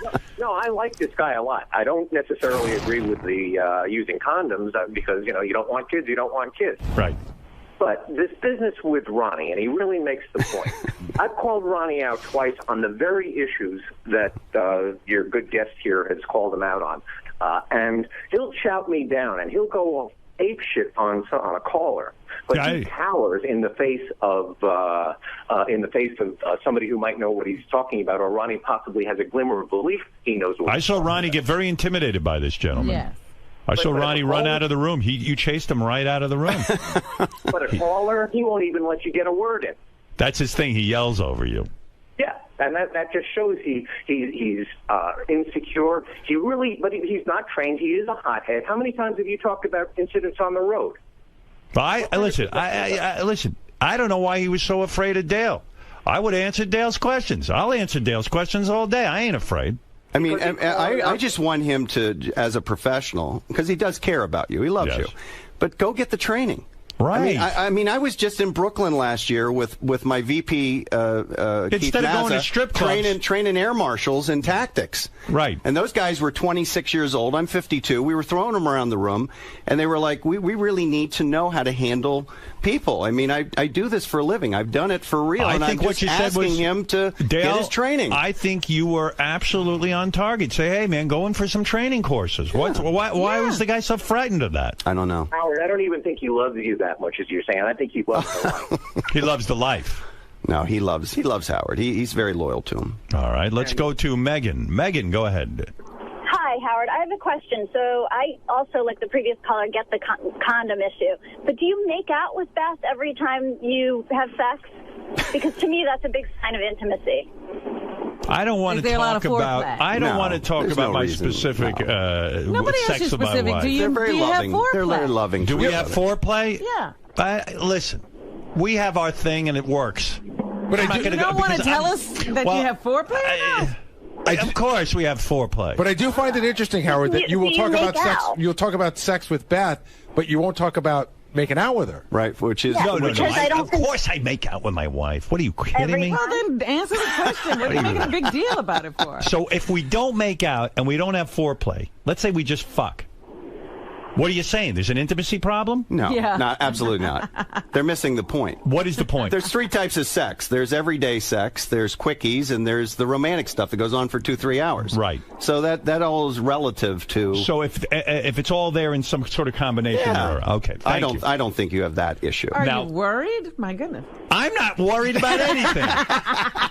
I'm having a good time. Howard's having group therapy. I'm enjoying my life with my wife. I hear Fred laughing at all this. What is Not me. this? I'm not laughing about that. Sam, go ahead. You're on the air. Thank you, Megan, by the way. Sam, go ahead. You're on the air. Yeah, Howard, hi. If your wife is ovulating and you have sperm, you didn't have a baby. That's right. I don't care if you had a childhood trauma or your family doesn't like you. This guy is crazy. Don't listen to him. Well, that's what I mean, condom. I mean, I don't know. I was raised that you use a condom, but what do I know? Yeah, All but right, your listen. dad could have had the same intimacy issues. All right. I got 2 more. You do? Oh, yeah. All right, because I got Will to told move me on. 6. I didn't realize Jeff was It's up here. to you. You tell me. What do you got? You got one more good one? Give me one more good one. One more out of the 2. good one. Give me one more good one before we say goodbye. Let's see. One more good one. Okay. Ethnic issues and family dysfunction led this person to serious social interaction and trust issues from adolescence to early adulthood. This person eventually developed a stable, traditional family life to counter the issues from childhood. Has created an area of their life related to art to express their analytical mind and emotions. Fred. Yeah. Wow. Say it again. He was what? Because he's got a lot of... He wants anal intrusion in that. He developed a stable, traditional family life to counter the issues of instability from childhood. Ah, yeah, that's true. And then he created an area of life related to art, his music, to express his analytical mind and emotions. Good. All right. He's like a Vulcan, that's all. It's about the most stable profile I wrote. You know, Fred has turned Fred is into very a- stable. Fred has impressed me with his life. Yeah. He has overcome a lot. Yeah. I'm like one of Jerry's kids. Well, no. Your success. You went to overcame camp and you came out good. He overcame a lot. Mostly, when I say a lot, I refer to me and my interaction with him. He overcame that. And he overcame a tough family life. And you're right. He has a very sort of stable existence and has exemplified someone who can overcome a lot of adversity. He's created a very stable life for himself. Well, and Dale, I knew tampons were good for gunshots. That's true. Good for you. That was Came an up with accident. that right away. Anyway, Dale Yeager, you've been a fascinating guest. Thank you. I'm glad you came by today. I learned a lot about Ronnie. We learned a lot about you. And I learned a lot about me. You are an impressive guy, I have to say. You're not a bullshit artist. So are you. Thank you to Wolfie for bringing you by. Where is Wolfie? Wolfie, say a quick hello. And I know he came up Profile with you. Wolfie. Yeah, well, Wolfie. Dale Yeager's book, 3 Myths About Bullying, What Every Parent and Grandparent Should Know to Protect Their Children and Grandchildren, is available now at Amazon.com. And check out Dale's website at seraph.net. Wolfie, a good call on this guy. He seems to know what he's doing. He's very accurate, very opinionated. I thought you would love him. I liked him a lot, and he blew Ronnie right out the window. What is that? The only guy who couldn't handle it was Ronnie. The second you brought up his name, he was pouting in the back. He was not going to come in at all. He's the funniest guy, isn't he? I think it's security issues. I mean, security issues, obviously. He's worried that he doesn't do a good job, and I think the spotlight was put on him today. He couldn't handle it. Definitely. Couldn't handle it. Wow. Well, Dale, you know your stuff. Thank you. And thank you. And Wolfie, later on, I'm going to be playing a interview that Wolfie did with Chick-fil-A. Very interesting stuff about Chick-fil-A. That I'm watching this guy Huckabee on Fox News, and what a character. I mean, he former governor. I wasn't pouting, by the way. What was that? Now he's back. I wasn't pouting. Oh, here we go. You ran out like a scared baby. What I'm happened not to you? scared, Everybody's baby. here talking to the Yeah, guy. good, You I'm ran glad. out. You can all talk to him. It's fine. I He don't asked have. one I question. don't You have ran to talk right to him. out of the room. I don't have to talk to him if I don't want to You're talk so to him. defensive. I don't have to. I'm not defensive. The guy made a good point. He said he liked you. He said, "Hey, if I Good, was I'm glad Ronnie, he likes me. I'm happy for him. He says you should once in a while take a training class. He doesn't know what I do. Well, he was trying He to has ask no you, and idea you what ran I do. right And I out of don't the have room. to tell him what I do. Ronnie, what do you do? It's not his business. Well, what do you do? I don't do anything. Do you have do you I have don't a training? do anything. Do you I go don't to a do training? anything. If you're not a happy person with me, that's the main line here. I'm if happy, you're not but happy do with you me, do any all training? you have to do is say goodbye. It's easy.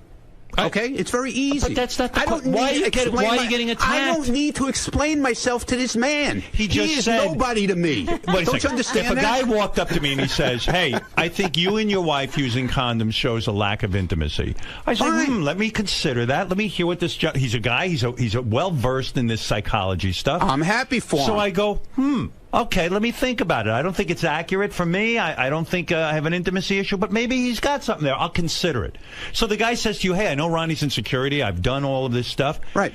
Ronnie, you know, I've offered many training classes. What type of training do you take, or do you take any? And you're like, "Fuck you! You're not happy." Fuck you. You're like, I "You're not happy you. with me. Get rid of me." You're so defensive, dude. Why don't you just say to the guy, "Have a conversation"? Why are you so angry? What are you so angry with me about? I'm not angry. Look with at you. You're blowing up here. Why are you blowing because up? you're weird. I don't have to talk to this man. He's No one not said part you of my have life, to. and I don't want to. No one said you have I to. don't want to. I'm wondering why you're so afraid to talk to him. I don't want to talk to him. Why? I got no reason to talk to him. Do you respect his credentials? But Ronnie, I have no reason to talk to him either. But Ronnie, professionals talk to each other about training. Sir, I don't have to talk to you. No, you don't have and to. I don't want to talk to you. I wasn't trying to have a conflict with you. I'm not trying to have a conflict. I just don't want to. I just don't want to talk to you. Ronnie, don't be Understand simple. me. Why? Wolfie, I'm not talking to you. You're being a baby.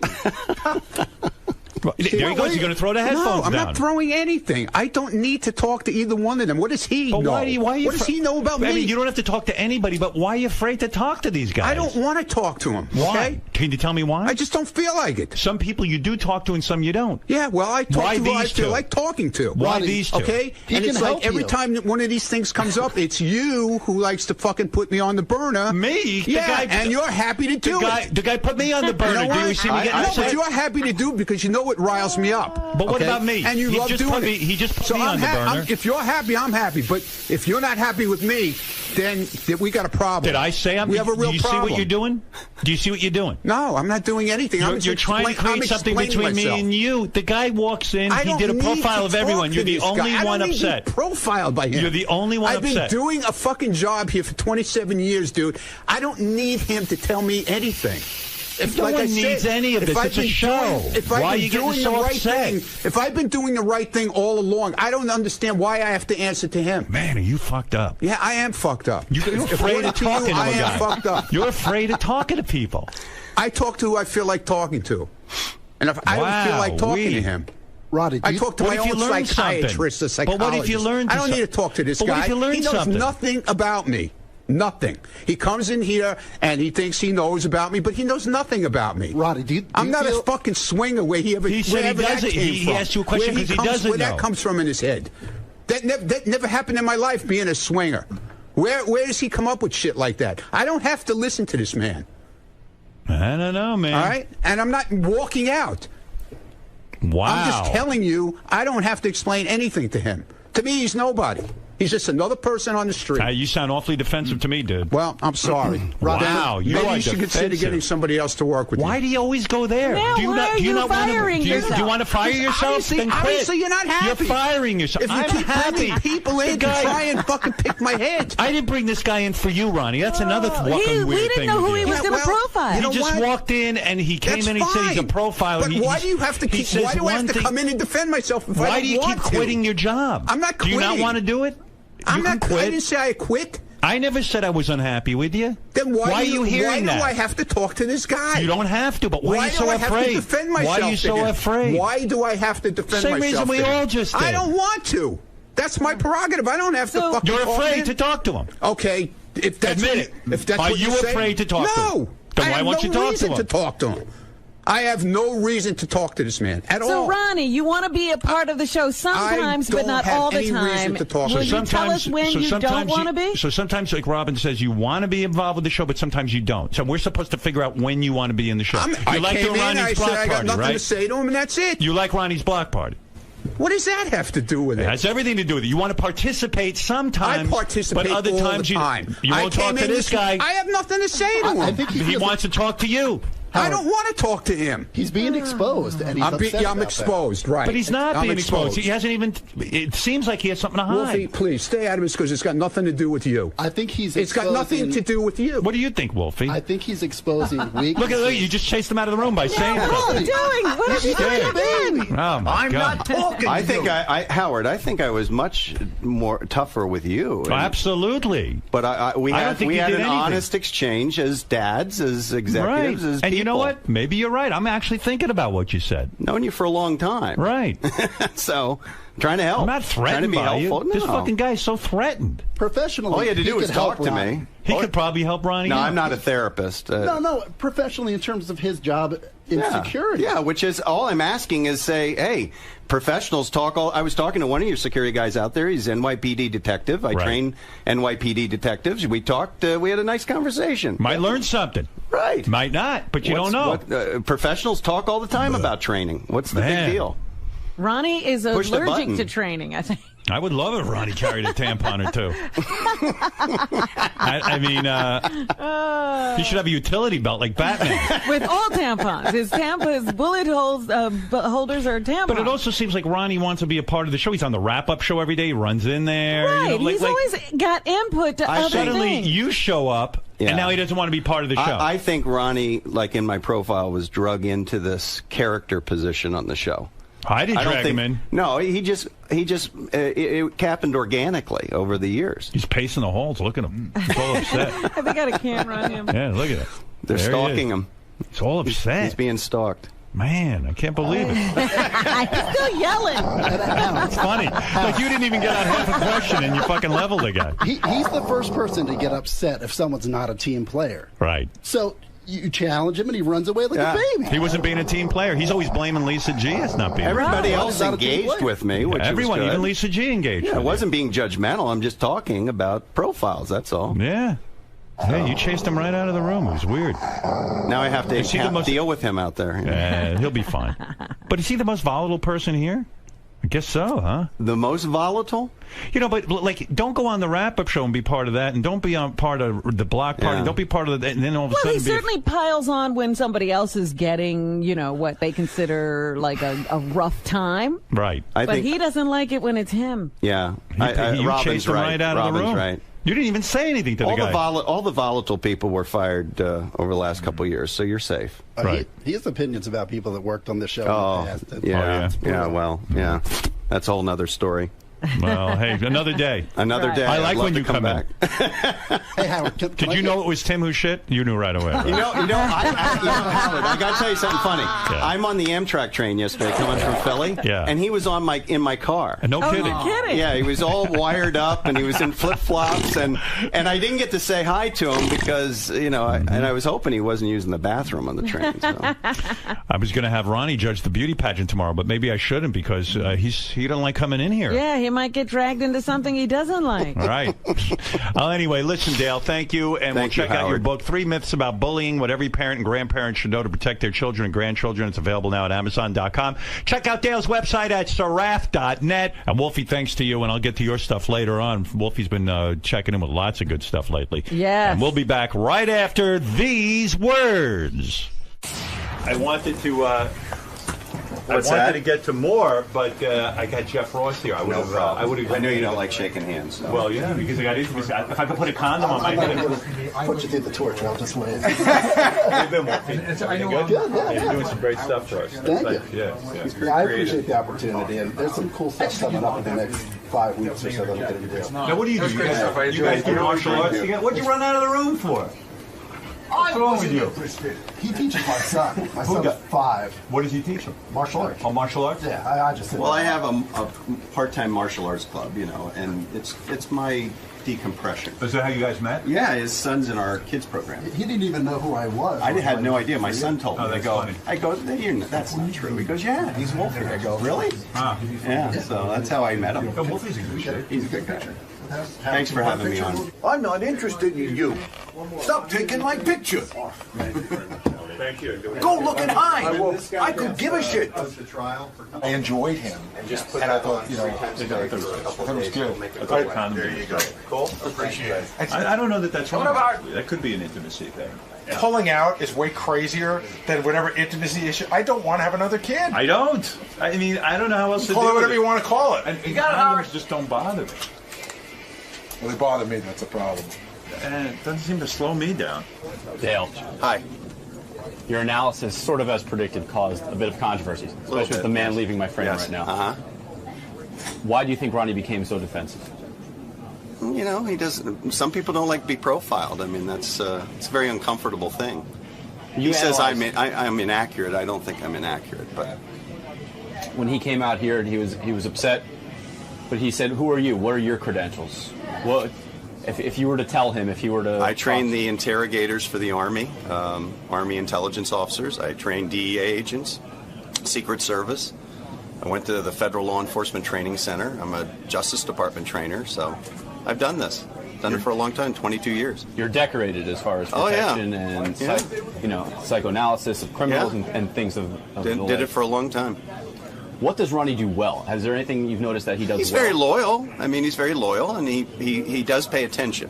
So I actually said some positive things about him, but I don't think he heard those. What are some of the other negative things he does? I know you mentioned he keeps his hands in the wrong position. The training, I know you said, is sporadic at best. He doesn't stand off to the side. He stands directly in front of potentially violent people. That's something you don't do. You never stand directly in front of someone. Why? Why is it important to be off? There's 9 weapons in front of someone: 2 fists, 2 elbows, 2 knees, 2 feet, and a headbutt. Why would you stand in front of 9 weapons? Makes no logical sense. You always step to the side. That's how you control people. That alone gives you an advantage because Absolutely. they can't see you coming. Women, men, doesn't matter. Yeah. What about the psychological implications of Ronnie? If someone who gets defensive at criticism, and what does that indicate to you? He's got a bad temper. You know, he's a hothead, and that's something that he has to get under control if he's going to do security work. You have to be calm to do security work. So, you know. The other thing I was going to ask you about is with Howard. I mean, you mentioned what a fan you've been over the last close to 30 years. Yes. Was it tough to tell someone that you like and respect so much something so negative about him? Absolutely not, because I didn't say it out of a negative. I really want to help him because I do believe in psychotherapy. I've seen him benefit from it, but he's holding back. That's an indication of holding back, and I wanted to say that to him because I wanted to help him. I sincerely wanted to help him because he needs to complete that process of healing. So you're starting to sort of spur that, get into his head. I wanted him to think about it, to ask those questions. Ultimately, my job isn't to give you the answers, it's to make you ask the right questions about yourself. I have to do it to myself, too, so. Fun time today, Dale. Thank you very much. Thank you very much. Wolfie, another great discovery by you. Thanks. Good work, sir. Thanks a All lot. right. Thanks, guys. Take care, everybody. Gary, why don't you believe that this guy's corrected in his analysis of you? I didn't say it was all wrong. I mean, the part about my mother is right, but I think that his perception of my sexual being is based on a lot of stuff that has been told on the air, which is mostly truth. But I didn't agree with it. But I can understand how he can come up with that idea. I can swear on the life of my children that I'm not into like any weirdness, like he was saying, like urinating and spanking. I find spanking to be, to me, I've always thought the dumbest fucking thing in the world. And I remember when Howard would talk about this, was that Master Bill spanking video? I thought to myself, if anything, what a bore. Like, I remember watching it because Howard always talked about it, and I thought, why would I want to spank when I could be having sex? Like, to me, I find a lot of these weird sexual things are sort of putting off what you're there to do. And I find them boring.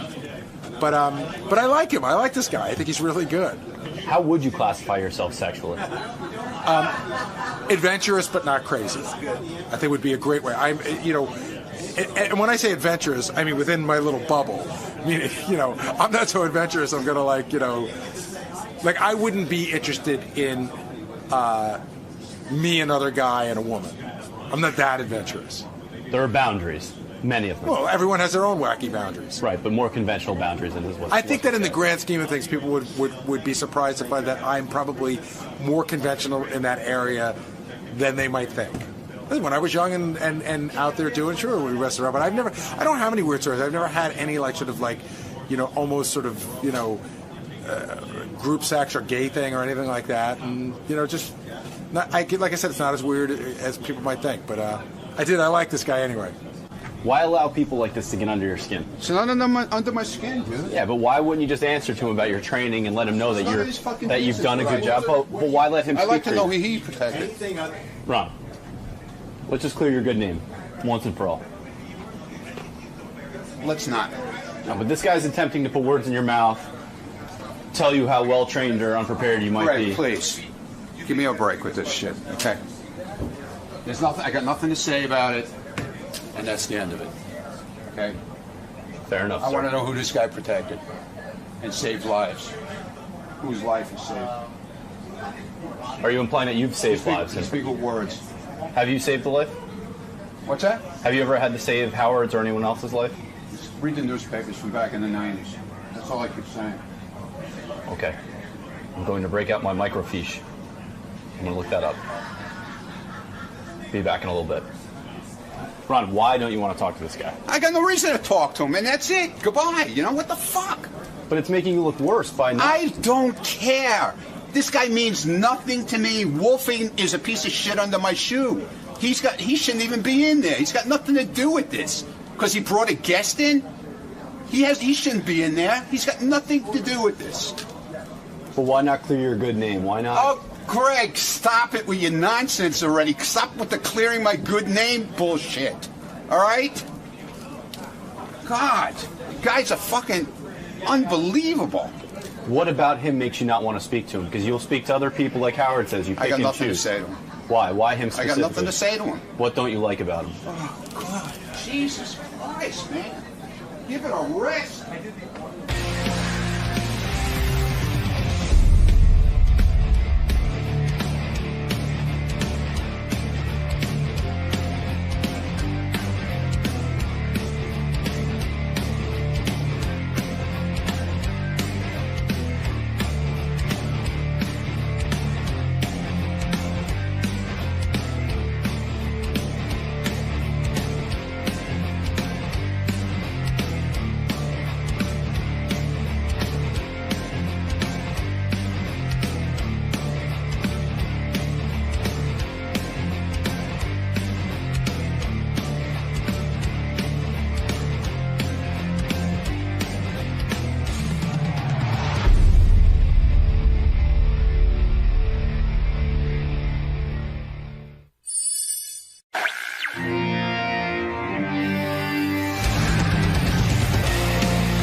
I should mention that Jeffrey Ross is coming in at 8 o'clock. I love Jeffrey. Jeff Ross is a guy who goes to all those roasts. He's mostly known for roasting. He's a great roaster, yes. He actually was at the Roseanne bar roast that occurred yesterday. I was talking about a little earlier that Tom Arnold showed up and was really, really funny, according to the newspaper.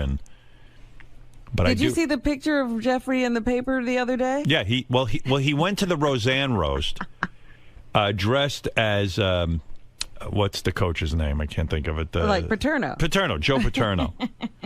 He went dressed as Joe Paterno. And he had his arms around two young boys. Yeah, during the roast. Those roasts, I mean, he consistently kills it. And I was reading some article where, we'll talk to him about this, his preparation for a roast goes into the months, not weeks. I mean, and you can hear it. I mean, he comes up with these perfect jokes. It's phenomenal format for him. Right? I mean, who knew of Jeffrey Ross till he started these roasts? No, it was the roast that put him on the map. And he's terrific at it. I mean, he's awesome. So anyway, Jeffrey Ross coming in. Maybe he'll have some stories. Hi. Oh, good morning, Jeff. Hi. Hey. How are you this morning? Oh, man, I am top of the world. I haven't seen you in a while. It's been too long. How are things? Things are great. Things are really good. The rule was David Arquette had to come on 48 more times before I could come on. It's an automatic? Yes, I'm feeling good. Hi, guys. Are you going to let Howard know about that it's been a little bit ridiculous that... In case they ask me to roast them, I'm not going to just jump in on them because I'm a guest. I want to be a good guest. Okay. But, if these things come up, I'm loaded with a few killer roast jokes. You've got some verbal ammo. That's right, always. We'd expect nothing less from you. I really appreciate that. It's great to be here, everybody. What's up, Howard fans? Good to be here. Good to be here at WNBC, 660 AM. WNBC. First time I ever heard Howard, he was interviewing the Beastie Boys in the 80s. Wow. And now here I am, as a grown man, coming back. It's cool. All right, sir. We'll see you in the studio. Beyond excited to be here. Beyond. Nervous almost, biting my nails. Just the exhilaration of being back in the King's lair. Well, Jeff Ross is here. He's fresh from the Roseanne roast. I played you. It happened just the other night, like 2 nights ago. Hey, Jeff. Look good. You lost a little weight since I last saw you. Usually the roasts are on a Sunday night. I don't know when they did. The roast was. When was the roast of Roseanne? Saturday night. Saturday night. Yeah. I played your segment from there. It was hysterical. Thanks, man. Yeah, they sent it over to me. It was good to hear you. Good Lord, that roasting has made you huge, right? It's our new national pastime. You know, for a long time, the rap on roasters, young guys doing roast, they weren't hard enough on people. They weren't angry enough. There was a period of time where roasting started to fall apart. Like, people were actually going on and being friendly to the guy they were roasting. And then they started calling in real comics to do it. And because I remember the D. Martin roasts were vicious. But then it got nice. Everyone didn't want to, you know, is it hard to say something really shitty about someone to their face? I would only say it to their face.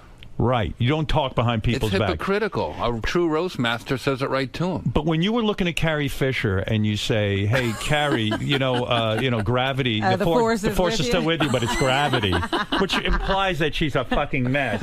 And there's some truth in that. I mean, she doesn't look like Carrie Fisher anymore. Right. That is harsh. I mean, you can feel a woman close up on you, right? And when you start doing that. The only time I ever, at one of these things, had some jokes and balked and stopped was when Farrah Fawcett was at the William Shatner roast. I had all these jokes about how terrible she looked, and she looked beautiful, and it took me right back to when I was a kid, and I just couldn't get the joke. Is that right? Yeah. In other words, it felt disingenuous to make fun of her for looking bad when she looked good. And I worshipped her my whole life. You couldn't go through with it. But some celebrities do get angry with you. Occasionally, but rarely. Penny well, a Marshall? lot of them... That's the one I heard. Penny Marshall. She got mad at you? What did you say to Penny Marshall to freak her out? Well, I learned a lesson on that one, Howard, because good. It's just what we're saying. It was behind her back. The initial, it happened. She got mad at me twice. Okay. The first one was at a roast for Rob Reiner, who she used to be married to. Right. Who maybe they have kids together or something. And I don't think they do, but they don't have. I'm not sure, but right. I was roasting Rob Reiner at a Friars Club roast, which are very brutal. Right. And I said, I don't even know how to roast you, Rob Reiner. I mean, how do you even embarrass a guy who married Penny Marshall? Right. What was your wedding song? How much is that doggy in the window? Oh, that's the stuff. That's terrible. So then about a few months later, I was in Las Vegas doing a private roast. You do a lot of those. Yeah. You mean an executive will hire you to roast him? In this case, it was the owner of the Sacramento Kings, the Maloofs. The Maloof brothers. Yeah. When they pay you, and I imagine they pay you a lot to do this, because I was telling Robin earlier, you spend months sometimes preparing for a roast, right? Of course. Like you don't just take it lightly and go and plug in a guy's name. You spend time thinking about that. It's like going to battle. Right. So if you're going to do the Maloof brothers, you got to research them. You write all your jokes yourself, and then you spend months working on it. So you probably charge a lot of fucking money to the Maloof brothers to do this. When I got off the plane, they met me at the cab stand, just like old Vegas. George Maloof put his arm around me and he walked me to the cage in the casino, and he pulled out the money. He called for some money. He paid me in chips and cash. Oh, are you kidding? It was old school. Wow. And when they do that, so when someone's paying you a lot of money, you don't hold back on them. You really blast them, right? Of course. So do they ever say to you, but don't go too hard on me? No. You want to roast people who want it. Right, you would I don't think. take the wimpy roast. I don't do that. So when you do the Maloof brothers, or you do that guy from Virgin Air, I roasted Richard Branson one time privately. He didn't like it either. He didn't like it. Well, here, let me just tell you what happened with Penny. Right, go ahead. So the Maloofs say, we want to be roasted in front of all the high rollers and all our big supporters for the Kings, and they own the casino. So I got my jokes. I've been working weeks on it. I'm excited. I'm getting, a prime spot right in the middle of the lineup. And there's Penny Marshall. So by now, she must have heard about the joke I said at the other roast. Right.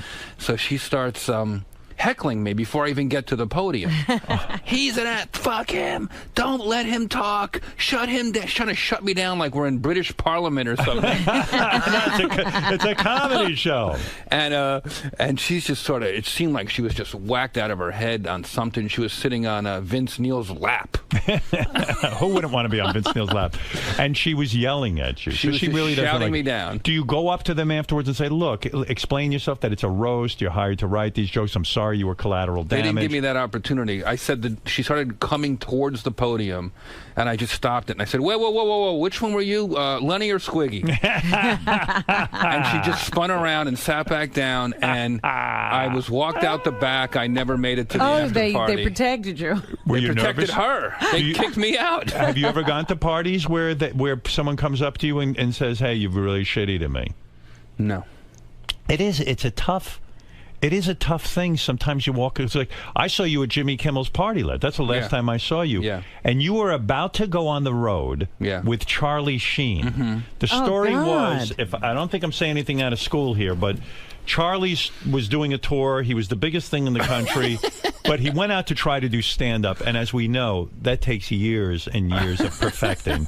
And he was bombing every night. So he got the idea to bring you out on stage. He hired you to come out on stage. He called me at your party.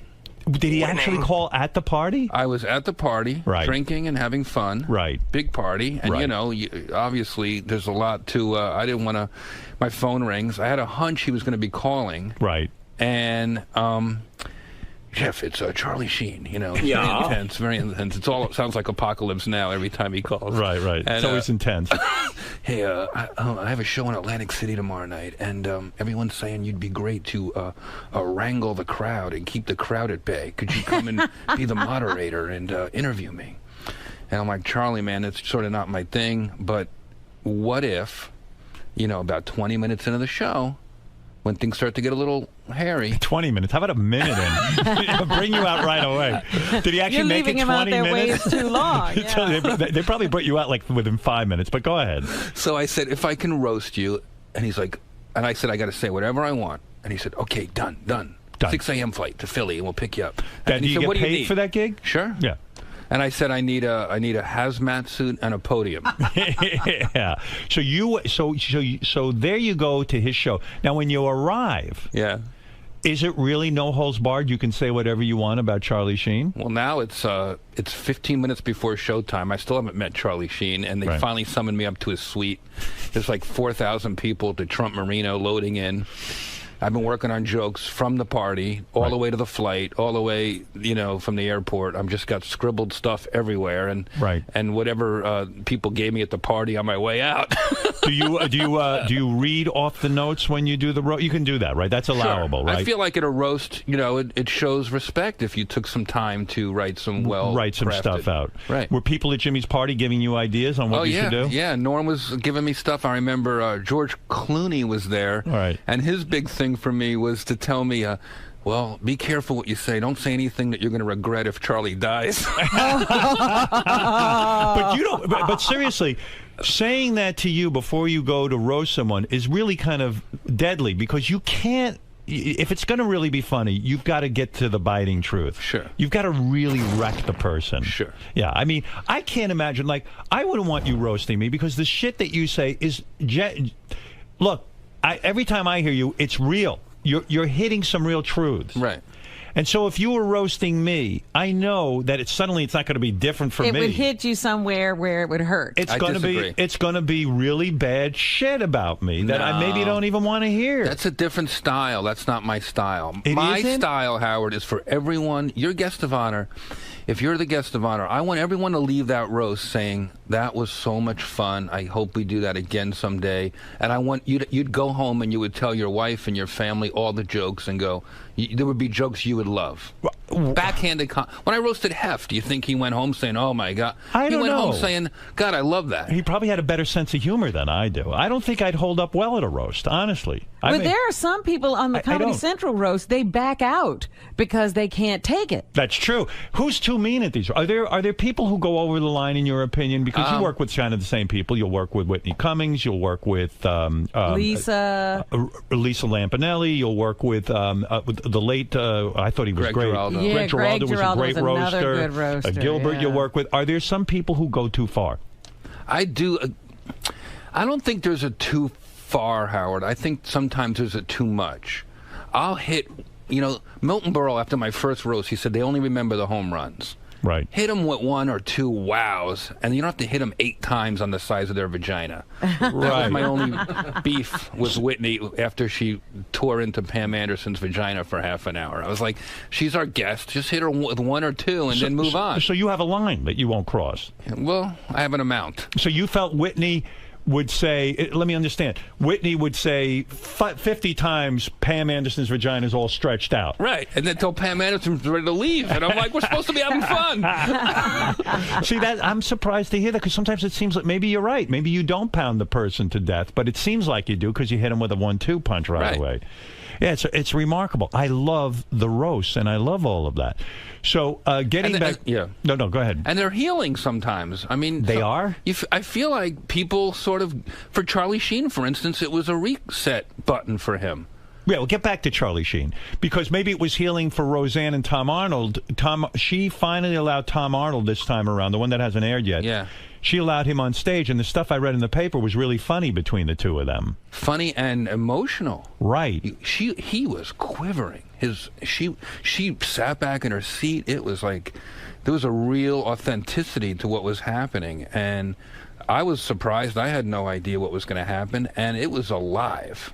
Did you not know that he was going to be allowed to walk out? No. You didn't know? I suspected, and I asked Joel Gallen the night before, because I had a hunch that something could be up, because I saw the executives sort of running around on their phones. Right. And they told me definitively no. So they surprised me, which is hard to do. Well, because she had insisted that he be the only person not allowed to roast her. And when he was on my show, he had brought it up that he thought it would be a great idea if he roasted her. But he had been told no. So. Well, I love Tom, but he's been out of work so long, he forgot you have to be offered a gig before you turn it down. Yeah, right.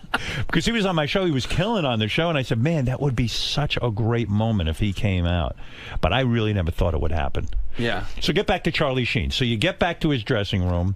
I'm in his. The show's 15 minutes away. Right. And I meet him, and he's got one eye on a baseball game and one eye on me. And I not nervous at all. No, couldn't care less about this tour that is going down like the Titanic.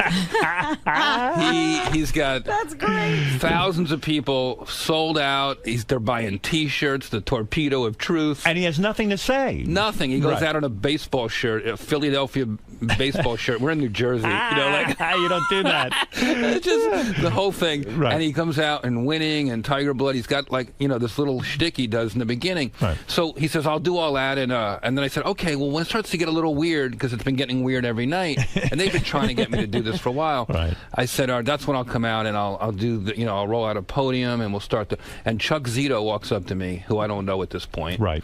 And he walks right up to me. he puts, you've seen his fist, Howard. Right. He's a very big man, yeah. And he's a very intimidating guy. And he walks right up to me, and he puts his fist against my nose, and he said, make sure the jokes aren't too mean. Wow. And Sheen goes, hey, Chuck, he's with us. It's okay, he's with us. He's allowed to be mean. Gee. So I was very intimidated. Was Chuck doing it jokingly? Or no, it was not a joke. Chuck was protecting his guy. Did Chuck realize that you are a karate black belt? Aren't you a actual karate black belt? I got a black belt in Taekwondo at 10 and a half years old. At 10 and a half At 10 and a half. How do you think I have the confidence to bust balls? Do you still That's practice? what I told your bullying guy. They should teach the kids, bully victims should learn karate and then also learn roasting. Is that why you learned karate? Were you bullied as a kid? Yes. You were, and your parents said to you... Now, did this help? My mother dragged me to karate school. I was crying and screaming, didn't want to go. And she said, no, you're going. Right. And you might probably thank her now because you know this skill. Every day. Do you keep up with it? No. You do not? That's what I was going to say. It say. gives you a certain confidence. I can defend myself. I'm not saying it does? throw flying snap kicks anymore, but if somebody threw a punch at me, I could defend myself. That's great. And whoever I'm with. And That's whoever right. I'm with. And isn't it true, even to this day, you can beat up any 10-year-old right now? Like if I brought 5 10-year-olds in here, you could probably take them out. So Chuck says to you, hey, you better take it easy. Charlie says to you, listen, it's okay. You can, and so He's with roast you us. did. And how the show long comes out. The show, Charlie goes out and he's doing fine. He's doing his shtick for about 15 minutes, and suddenly somebody in the middle of this giant arena goes, refund! I want a refund! And Charlie doesn't have the stand-up skills to stop everything he's doing and just, to go through. Right. He stops and he goes, who said that? So now you got 3,000 people on a jumbotron, and he goes, come up here. So some guy runs out of the crowd. Charlie reaches into his pocket and gives the guy a $100 refund. So what happens? But what? So they bring you out? No, 80 people start 80 rushing people the stage start looking for rushing. refunds. So then the stage manager throws me out there, and I walk out in a full head-to-toe hazmat suit. Right. And I have a microphone, and I pull the mask down, and I said, hey, everybody, my name's Jeff Ross. They call me the Roast Master General. And Charlie says, what the fuck are you doing here? And I go, Charlie, these people paid good money for a comedy show. They deserve a comedy show, and no one deserves to be roasted more than the Warlock. And he goes, okay, and he agrees, and they roll out a podium. Oh, that's great. And I went to town on him for 20 minutes. What was the worst thing you said? Does anything come into your memory bank that you said about Charlie Sheen that really was just fucking brutal? If you're winning, then this must not be a child custody hearing. There was nothing winning about Charlie. That was right in the middle of the child custody hearing, right in the middle of the tour. It was the worst time of his life. And I must say, no one in the history of roasting has been as good a sport as Charlie Sheen, because he let me roast him every night in 8 different cities. I got meaner in every city, and then he let me roast him on Comedy Central. And on top of that, we watched the roast together. That's how much he loves the punishment. You went over to his place? Yeah. Were there hot chicks loaded in there? We all assumed that Charlie... There were. Yeah. So you go over to watch him being roasted with him. Yeah. And he's got hot chicks all around. Everywhere. And does he share the hot chicks with you, or is he just kind of like that, his thing? Or you? They're all his. Yeah. It's not that he shares or doesn't share. It's just it's sort of around. It's like, the scene. Like appetizers. Right. So you became friendly with Charlie after all of this. He puts the... harming and charming, I used to Well, and when so after you do your thing, I don't know, how long did you do your thing on stage with Charlie? Half hour? No, 15, 20 minutes. And then he goes back to his live show? Then I would stay there and just to kill the last half hour of the show, because, you know. He had nothing to do. I would do a thing, I would speed roast. I'd say, who wants to ask Charlie a question? Some wisdom from the Warlock. Just some nonsense to get through the show. And people would come lining up. And I'd say, to talk to Charlie or to hug Charlie or kiss Charlie or ask him a question, you got to go through me. Right. And I would just sort of up and down speed roast these nudniks who came to the Charlie Sheen show. You mean you would roast them off the cuff? Yeah. Can you do? Are you? I sense that you said you had to prepare and for months and months and months. But if I said to you, go roast, Fred right now, right? Would you be able to, off the top of your head, roast him for a few minutes? Probably. You could. Yeah. I mean, what would you say? There's nothing funny about Fred. How could you? What could you possibly say? Look him in the eye and roast him right now. Let's see a good. He's sport. a nudnik who's come to the podium. Go ahead. Oh my God! Look at this. Fred, how are you? Doing fine, my friend. I loved you on To Catch a Predator. Good luck. Very good. He's a scary-looking guy. I don't want to make fun of him. He looks like he would have somebody killed. Yeah, right. No, you're doing good over there, Fred. How did you know he was on To Catch a Predator? I didn't even know you knew that about him. That's awesome. It's I have a whole stand-up special where I speed roast people one after the other from every city. Yeah. Well, now has that aired? It airs on Saturday. This Saturday, Yeah. It's a stand-up special where you'll knock on a celebrity's door, for example, and roast them. No, that's not this. I'm on stage in any city. I did 8 cities. Right. And I do some jokes about that city, and then I invite anyone who wants to come on stage for 15 seconds of pain. And I did 8 cities, and it's all cut together. Oh, Jeff that's Ross great. Roasts America. Is that on Comedy Central? Saturday night at 11. Beautiful. I'll watch that. Thanks, man. I mean, when you look at a guy like me, I'm almost unroastable because, A, I'm handsome as hell. Sure. B, the women love me. And I'm not that controversial. So it would be difficult for you to come up with a line right now off the top of your head, wouldn't it? No, I'd probably talk mostly about... I like to talk about what's going ahead, not what would you say about me? Go, let me see if I could be a good sport. I will try. What could you Howard. possibly say about me? That would be Howard Stern almost got into a fist fight with Howie Mandel. That's quite an opponent there. A fist fight with a guy who doesn't like to be touched. You're really tough, Howard. See, I can handle that. You can that's handle fine. that one? Oh, yeah, that's easy. I mean, that's nothing. I mean, that almost makes me look good. But I wouldn't want to turn it up as a guest because then Turn you it might up. get it. You blast me one real good one. Give it up for Howard Stern, the ugliest motherfucker on the planet. That's not even a joke. That's a fact, Howard. That's it? I could handle that. I wrote some notes down. You want me to roast you properly? Yeah, go ahead. Really? Roast me. Can roast I? me. Yeah, go ahead. He Go ahead. wrote notes. I work on these things. Seriously? I had no idea. I want to see if I could take it. I would speed roast Nudniks. I don't speed roast legends. Legends I prepare for. Oh, really? Okay. Well, so go ahead and give it to me, and don't hold back. But I can guarantee you, at some point, I'm going to tell you I can't take it. Raise your hand when you can. Like have Can I a raise kill my sign, hand? like an S&M situation. What would be a word I could yell out if I can't take it anymore? Have Chuck Zito walk in for a second and punch you right in the head. Go ahead. Thanks, Howard. But with all due respect, the Howard Stern roast is not the same without Bob Levy butchering my introduction. Great to be back, Howard. It's been so long. After my last time on this show, they said I couldn't come back until David Arquette had 48 more fucking appearances. All right, I can handle that. Kind of, yeah. They come from a place of love, Howard, because I love the show. It's not an angry roast. That's not my style. I see. Robin's not here today. There's no one here to fake laugh at my jokes and step on the punchlines. He asked to be roasted, not me. Yeah, right. That was me, but go ahead. There's no minorities in the studio. The closest thing you have to a person of color are the brown stains on Tim's fingers.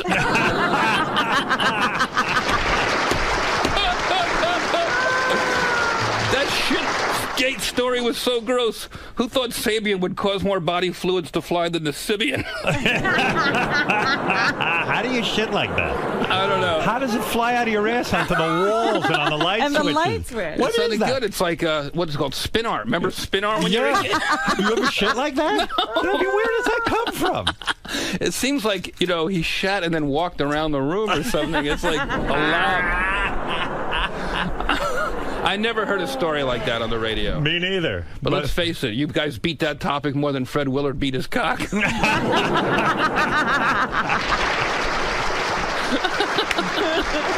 What was that? I mean, what's going on with him? Fred? I love Fred. Who goes to a theater to beat off anymore? It seems crazy. I think he's having fun. He's got an artistic... What is that about, though? I asked him to come on. He went on Jimmy Fallon. I really didn't get any answers. I asked him to come on this show. He declined. Oh. I just want to know, why go to a theater to beat off? I mean, is it to meet other people? I don't think so. I think he was probably bored, had a couple drinks, and was having some fun. All right. Okay. I've jerked off in weird places, haven't you?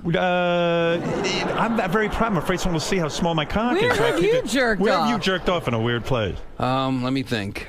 Chuck E. Cheese. You did? No. I believe it. That would be a weird place. Where have you jerked off? That's weird. In a pool. You did? Yeah. Not your own pool. Someone else's. I once jerked off in the ocean. Remind me not to invite you to my house. Am I done being roasted? Did I survive that? I mean, I don't feel that I got roasted that bad. Robin, we need you back here. Without you, who will they ever get to Google the news? Even in Robin's absence, we still get all those great Robin songs. Everyone wants to fuck Robin. The only people who want to fuck Howard are those serious executives. See, I like that. Those execs are crazy to mess with you, Howard. Where else are they going to find someone willing to work 4 hours a day, 3 days a week? When you cut back, Howard, on your schedule, do you even think about who you were hurting? With so many shows, there's barely enough new material for Jay Leno to steal. Now, you're friendly with Jay Leno, right? No. Oh, you're not? I mean, I'm friendly when I see him, but I haven't been on a show since '96. Is that true? Yeah. Why not? I mean, your career is bigger than ever. You've really proven to be a great comic. Why the fuck are you not on the I wrote Tonight them Show? a note. I wrote the bookers a note early on when they took over the primetime show. Right. They were looking for comics to do panel and stuff, and I threw my hat in the ring. They were interested, and I said, I want to play in the. I wrote Ross Marks, the booker, an email. I said, I want to play in the big leagues, and he wrote me back, get a bigger bat. Wow. So I just he stopped. roasted you. Yeah. Yeah, I don't know what that's all about. I would even think in terms of like with the roast and the attention you're getting that even if Jay just had you on to do 5 minutes, and then you just fucking blasted him. You know, I would think that would be a great segment, no? Yeah. You know, to be honest with you, I have my pals in late night now, and it's okay. Who are your pals in late night? I love the Jimmy Kimmel. I'm going to be on next week. Jimmy adores you. Yeah, he's been a good pal for a long time, and always in my corner. Right. And on my team, whatever I do when things are up or down, and that's a real friend. So, to me, that's enough. Yeah, and I was actually surprised you were even allowed into the party at the big party. Jimmy invited him? Jimmy invited. I said, boy, Jeff's really, you never know. You never know. No, I was actually glad to see you there. And it was kind of fun to socialize a bit. That was some party, right? That was the greatest, man. Just Why was singing it so karaoke. Because when else do you see Rickles with his guard down and Norm hanging out, Norm Macdonald? It was just the comics. To me, it's I don't care about the movie stars. You know, that's not my thing. But when you see comics sort of unguarded, I love the fraternity of it. It's funny you say that. You know who I ended up sitting on a couch for most of the evening with talking to is this guy, Louis C.K. Yeah. And he seems like a very genuine guy to me. Are you friendly with him? We started out together. I consider him a friend. And I had a great conversation with him. Maybe you're right. And Norm, too. Norm's another great guy. What did he say to you? Did you remember what he said did he give you advice about Charlie Sheen? You said, what was his advice? Who? Norm Macdonald, the night that we were at the party. I remember him just started pitching me jokes. I can't remember what they were. Were they good? I don't remember them being stuff I used, but just having Norm sort of engage in what I'm doing is the best. And I just started making fun of his jacket. Were you nervous going on the Charlie Sheen thing at all? Yes, on the first one, but once I got in the rhythm of it. When I'm prepared, I'm not nervous. Yeah. When I'm going into things sort of half-assed, then I get nervous. What makes a great roaster? The guy's got to have a great delivery. It's like everybody could have the same jokes. There's, people write jokes. It's the timing. It's the timing, right? It's confidence. Right. I love Amy Schumer. She opened the roast last night, Saturday night. Right. For Roseanne. And we had a couple very similar jokes. Right. And I started cutting them in my head. And then I said, you know what? I'm just going to do them. And I'm going to do them with confidence. Who knows what they'll use in the edit. So why break my script apart? I'm just going to do it with the confidence and gravitas of the roast master, and it worked. So they don't work that out ahead of time. You don't sit down with all of the fellow roasters and say, look, here's my material, here's your material, and you work it up, because it seems like a horror scene. If you've got to sit there and cut jokes as people are going, you might have some killer material. That's the game, though. It's awesome. You tough. like that. I love the energy of that, and the fact that you got to be on your feet, and you got to be engaged, and you got to be in the moment. When you're sitting there on the dais and Amy Schumer goes and she does a joke so similar to the one you're doing, you just sit there and go, oh, fuck me. Yeah. I mean, that takes a long time to create a joke. It's not like you can write it in 3 seconds. That's why I like to go on a little later. Why? Because then I can roast the roast. What if somebody bombs? What if something crazy happens? Do you sit there and write as you go along? Like, in other words, oh, you do. So if Amy Schumer went and tanked, then you've got 50 Amy Schumer lines. Right. But you can write it that quick. I had a great joke in case someone tanked.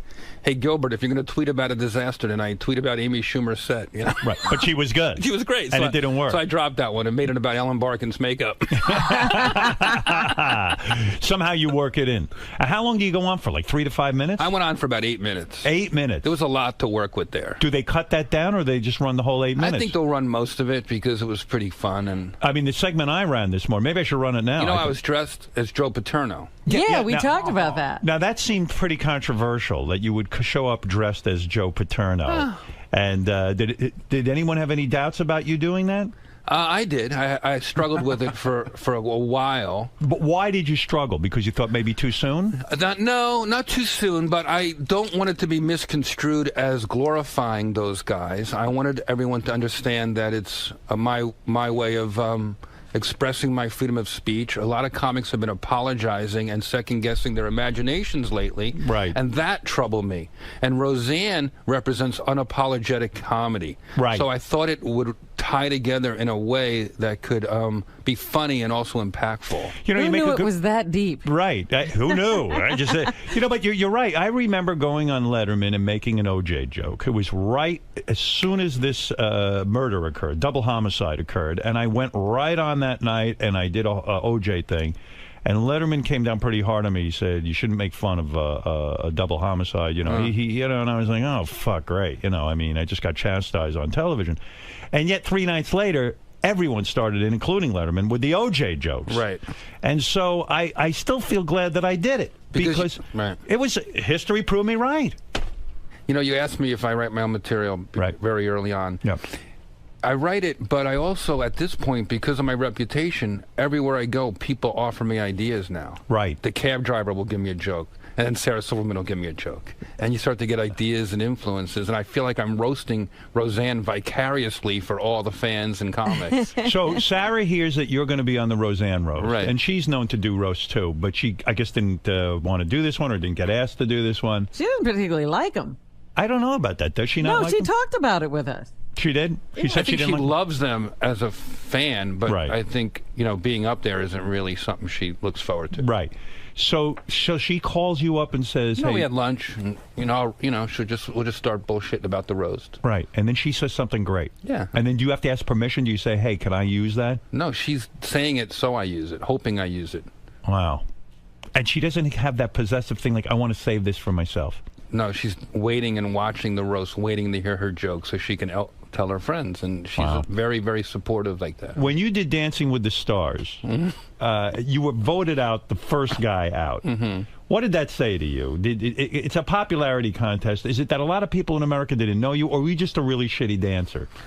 How dare you? Were you awful at dancing? I happen to think I'm a good dancer. So what happened? What went wrong I got there? hurt. You got injured. Yeah. How did you hurt yourself? You're dancing. You were practicing, and your dance partner, Edita, who What'd has she do to you? some body, right? The most beautiful woman. Did you hit on her at all? She's married. Oh, she is. But did you hit on her at Yes. all? You did. Couldn't get anywhere. We loved each other, but in a way that was obviously, you know. Is it erotic when you... It couldn't be realized. When you're in a rehearsal with a woman that hot, I mean, she's hot, Edita. I know who you're talking about. Inside and out, wonderful person. Okay. When you're dancing with someone, and they're scantily clad, and, you're wearing a pair of, I don't know, sweatpants. No, you're wearing, and tight pants. And do you get a boner at all practicing with her? Not the practicing, because you're trying to remember your moves, the warming up, the stretching. If she stretches She did you? one move with me, boy. You know, she would, we would stretch, and I don't know if you do yoga, but when you do this thing where you grab someone's ankles, right? Go up like this. So now I'm looking up like this, right? And it was just, and she's on her back on the floor, and you're doing these kind of stretches, or she'd warm up and she'd change in front of me. You know, you're together everywhere for 2 months warming up, and you pop a boner. You definitely get excited. Yeah, and do you apologize? Do you say to her, "Look, I'm so"? I mean, what do you do in that situation? I would just ignore it. I would just play through it. But she sees it. Walk it off. I mean, I'm assuming she sees it. I think she probably, in some way, loves it. Right. She wants to know that her stuff is working. No, it's working all right. No, she's super hot. So you were practicing with her, and I guess one of her fingernails got in your eye? She, we did the same routine for months. You know, we're working it out. If I go on the road, she came with me. Wow. I lost a lot of weight. And, my thinking was all the great roast masters before me, they were full entertainers. They could sing and dance. And, I wanted to sort of pay tribute to that. So I was like, all right, I'm going to try to learn something new. Okay. And I got the routine down. We were doing play that funky music. Right. And it was so exciting. Live TV. I'm in my trailer. It's a few hours from showtime. Chris Rock calls and he says, I'm watching with my daughters. Let me give you some advice. And he said, fuck the dancing and write some jokes. He always knows what to say to make you feel confident, doesn't he? So we go to camera blocking. The live show's a few hours away. And while I'm in makeup, Editor goes and gets her nails done. Polish woman, long, beautiful fingernails. And the last move, Howard, is me down here. I go, bam, on the very last move. As my hands come out, her hands come out over my head, and her fingernail catches your eye. Catches my eye, and I had what's it called? A cornea, sliced. A sliced cornea. And I go down on the ground, and I'm laying on the ground, like wiggling around, and everyone's laughing because they all think I'm hamming it up or playing around. Wow! And 15 minutes goes by, and I'm not opening the eye. Oh! And now I go to the ambulance, and maybe she wasn't loving the stretching. Maybe it was a payback for the boner. But go ahead. Yeah, you go to the ambulance. And I go to the hospital, and then I go to a specialist, and he basically says, you can't dance. You have to. And now I'm like, this is I've been working months on this. Yeah. And word starts to get out and stuff like that because people saw an ambulance come out of Dancing with the Stars already, just an audience lining up and stuff. Yeah. And I started why getting couldn't calls. you dance? Because your eye was so injured that you could have risked further injury? I guess when you rip your cornea like that, you can't move your eye around. You can't, You're the moving. light. I could sit in here, but I could. The lights, the cameras, it's just so painful. So I had to wear a eye patch. Eye patch. Yeah. And I said, if I can walk, I can dance. I told editor. Right. And I said, the show must go on. And the producer, Conrad, said, the show's going on, just without you. What are you talking about? What do you mean the show must go on? We weren't stopping it, narcissist. And actually, Kimmel said, dance, you'll be a hero. Right. Like a schmuck. I'm like, all right. You let Kimmel give you advice? Right. Right. Dancing, no less. Dancing advice. And that's what happened. I went out and I danced poorly. Right. People started sending money. Are you saying in rehearsal you really were a lot better? I'm still a good dancer. Why don't I love to dance more than anything. Why don't they bring you back? Yeah, that would have been a good idea. Why don't they give you, in fairness, isn't there some new superstar season coming up where they're pulling in the best dancers from each series? You should get a chance at doing that. I am your advocate right now. Thank you very much. Absolutely. Howard. The last time you said something like that about me, it worked out too. Every time you plug something what was good that? happens for me. This was years ago. I told a story about roasting. I don't remember which one. And you said, you should write a book about roasting. Yeah, and you did. And a month later, I had a deal. Yeah, how'd that book do? Well, it did well, right? Yeah. I mean, yeah, it was. You've taught people how to roast, haven't you? You on the Bachelor. I remember seeing you. He was on The Bachelor? He taught the Bachelorettes or the Bachelors to roast, right? Roasting isn't about celebrities all the time. It's also about roasting your friends and colleagues and coworkers. And I'll tell you what, that's what my show's about. If you won't put Jeff back on Dancing with the Stars, you should at least let him bang editor. She should have at least offered after she took out your cornea. Are they in charge of that? I danced so poorly, people thought it was a telethon. They sent money. Who's this guy? Let's go to a couple of calls. Let's remind you not to miss Jeff Ross's stand-up special, Jeff Ross Roasts America. That's the one where you'll bring people up on stage and you'll just let them have it. Right. It's brutal. It's brutal. Yeah. Good. I didn't like do that. it to you because it's just not right to do it to friends. It works for strangers. Do it to me. No, it's like, It doesn't work. It's got to be if I with know strangers. the person, it's got a layer to it. When you roasted Donald Trump, in other words, it worked because you don't know him? No, because that one I prepare for, and it's like a written roast. But speed roasting is very punk rock. Right. I had a guy in Seattle just come on stage, and, I'll ask him, what are you doing? He'll tell me. I said, he'll say, oh, I'm getting married next week. I said, what does your wife do? And I say, I know she's not a dentist because he's got fucked up teeth. I got hit about 8 times on the tour. Really? Mostly by women. Are you serious? Yeah. They hit you? Well, women will come on stage to get speed roasted in a top. You know how that is. Yeah. And they like, oh, I'm going to go up there and he's going to make fun of my boobs. And then I ignore the boobs and make fun of their eyes. Yeah, right. Pretty girl like you should think about getting her teeth fixed or something like that. Right, and then that levels them, and then they hit you. And they're caught off guard. That's mature. See Jeff at the roast of Roseanne Barr. Yeah. And check out the premiere of The Burn on Comedy Central. What's The Burn? The Burn is my new weekly roasting series on Comedy Central. Now, is this the one where you knock on celebrities' doors and roast them? Yeah. Whose door do you knock on? We're doing Stamos in the beginning. Stamos. We're doing Sarah Silverman. Oh, you will walk into their homes? Sure, or wherever they want. So it's Lifestyles of the Rich and Famous, except you annoy them and shit all over them when you get into their house. Stamos' backyard. He has that D, that giant D from Disneyland in his backyard. Right, yeah, he's into Disneyland. So what's the D stand for? Was that your grade in acting class? And he liked it. What do you tell girls in bedroom? It's a small world after all. He's a great sport, you know that. Yes, he is. He really is.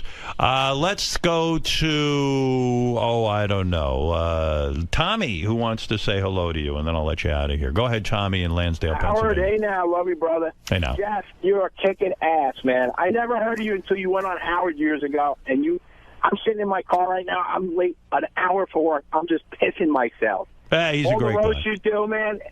Excellent, and you sound like a pretty genuine dude, too. Thank you, dude. Man, keep it up, Howard. You too. All right, real good. No problem. Let's go to Balls in Elwood City, Pennsylvania. Balls. Balls all morning. Hey, now. Balls, and more balls. Humongous fan, Jeffrey. I just want to ask you two quick things. Being a famous comedian, ever got any famous pussy? And can you roast Gary Del Monte? Gary Delabate, there's nothing funny to roast about. Am I correct? How is he in charge of this show? Go ahead. The only thing Gary can produce is plaque. Now, that's a good one. That's not bad. That's a real good one. And celebrity women. Celebrity I've slept with? Yeah. Have you actually been with famous women? Because you roast. Because you roast. Has roasting brought you to that level of fame yet? No, I don't. No, I used to fantasize about. That was my obsession, was to one day. Powerful woman. But as I got, as I was able to get real women, the celebrity, I don't want to be somebody's second banana. I never got into that. Yeah, are you afraid? You know, that's what I think. Why my wife and I were just talking about this. Why actors specifically can't marry each other, because it's competitive, and it's one day the other one's up, the other day the other one's down, and it's probably difficult when you're in a relationship with a woman. You want to feel like you're the most important sort of player in the room, huh? I'm dating somebody now who makes me feel that way. She makes you feel that important. Yeah. She looks up to you. Yeah, and we look up to each other, and we share that. You know. Am I hearing a serious relationship for you finally? It's still pretty new, but it's going good. You what against does she marriage? do that you look up to her? She's a comedian. She's she's a comedian. She's just starting out at the Comedy Store and stuff. She's actually a little person and looks up to Jeff. She's 3 feet tall. So you're dating a comedian. Yeah. Now, don't tell me that doesn't get fucking competitive. I mean, if she starts doing super well, if let's say her career explodes, you're not going to be able to deal with that. You think? I know. I think I'll be okay. You do? Well, your wife works? Yes, of course she works. But what if she suddenly gets bigger than me and I'm left behind? I see. You see She's what I'm the saying? queen of all media, The and queen you're, of all media, you're right? interning. Can we handle that as men? It's very difficult. Balls. So no celebrity pussy. Okay. Thanks again, guys. All right. Thank you. And let's go to Libby, who wants to say hello, and then I'll let you out of here. Go ahead, Libby. Baba Booey. Hey now. I just wanted Jeff to go back to talking about Richard Branson. He never finished about how he didn't like his roast. Oh, okay. What did Richard Branson like? Am I the only one? I'm the only one paying attention. You know what? Thank you for paying attention. I got too excited about other stuff and moved on. So Richard Branson, and I find this fascinating. You can make a good living now, sort of in a corporate way, where these guys hire you and they want you to roast them at a private situation, a function. Right. So Branson hired you or didn't hire you? His friends hired me, and this is where it went wrong. Okay. He didn't know about it. It was up in Canada. He had some kind of thing going on up there, and a couple of his lieutenants and his buddies who worked for Virgin. Right. They said, "Oh, you know what? Richard's a great practical joker. We thought we'd get him back." So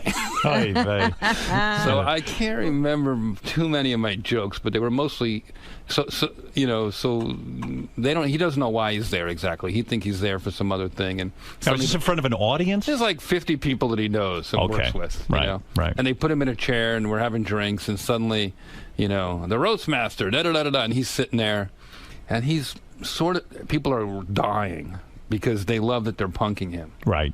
And I don't like to surprise people, but I said, you know what, they really don't want to tell him. And I pushed back a couple times, and finally that was a make it or break. It was a good gig, and I said, all right, you know what, love to meet Richard Branson, and I'll try it. So I'm about 6-7 jokes in, and I'm doing well, and I'm seeing that I see his like mind ticking. Like he doesn't.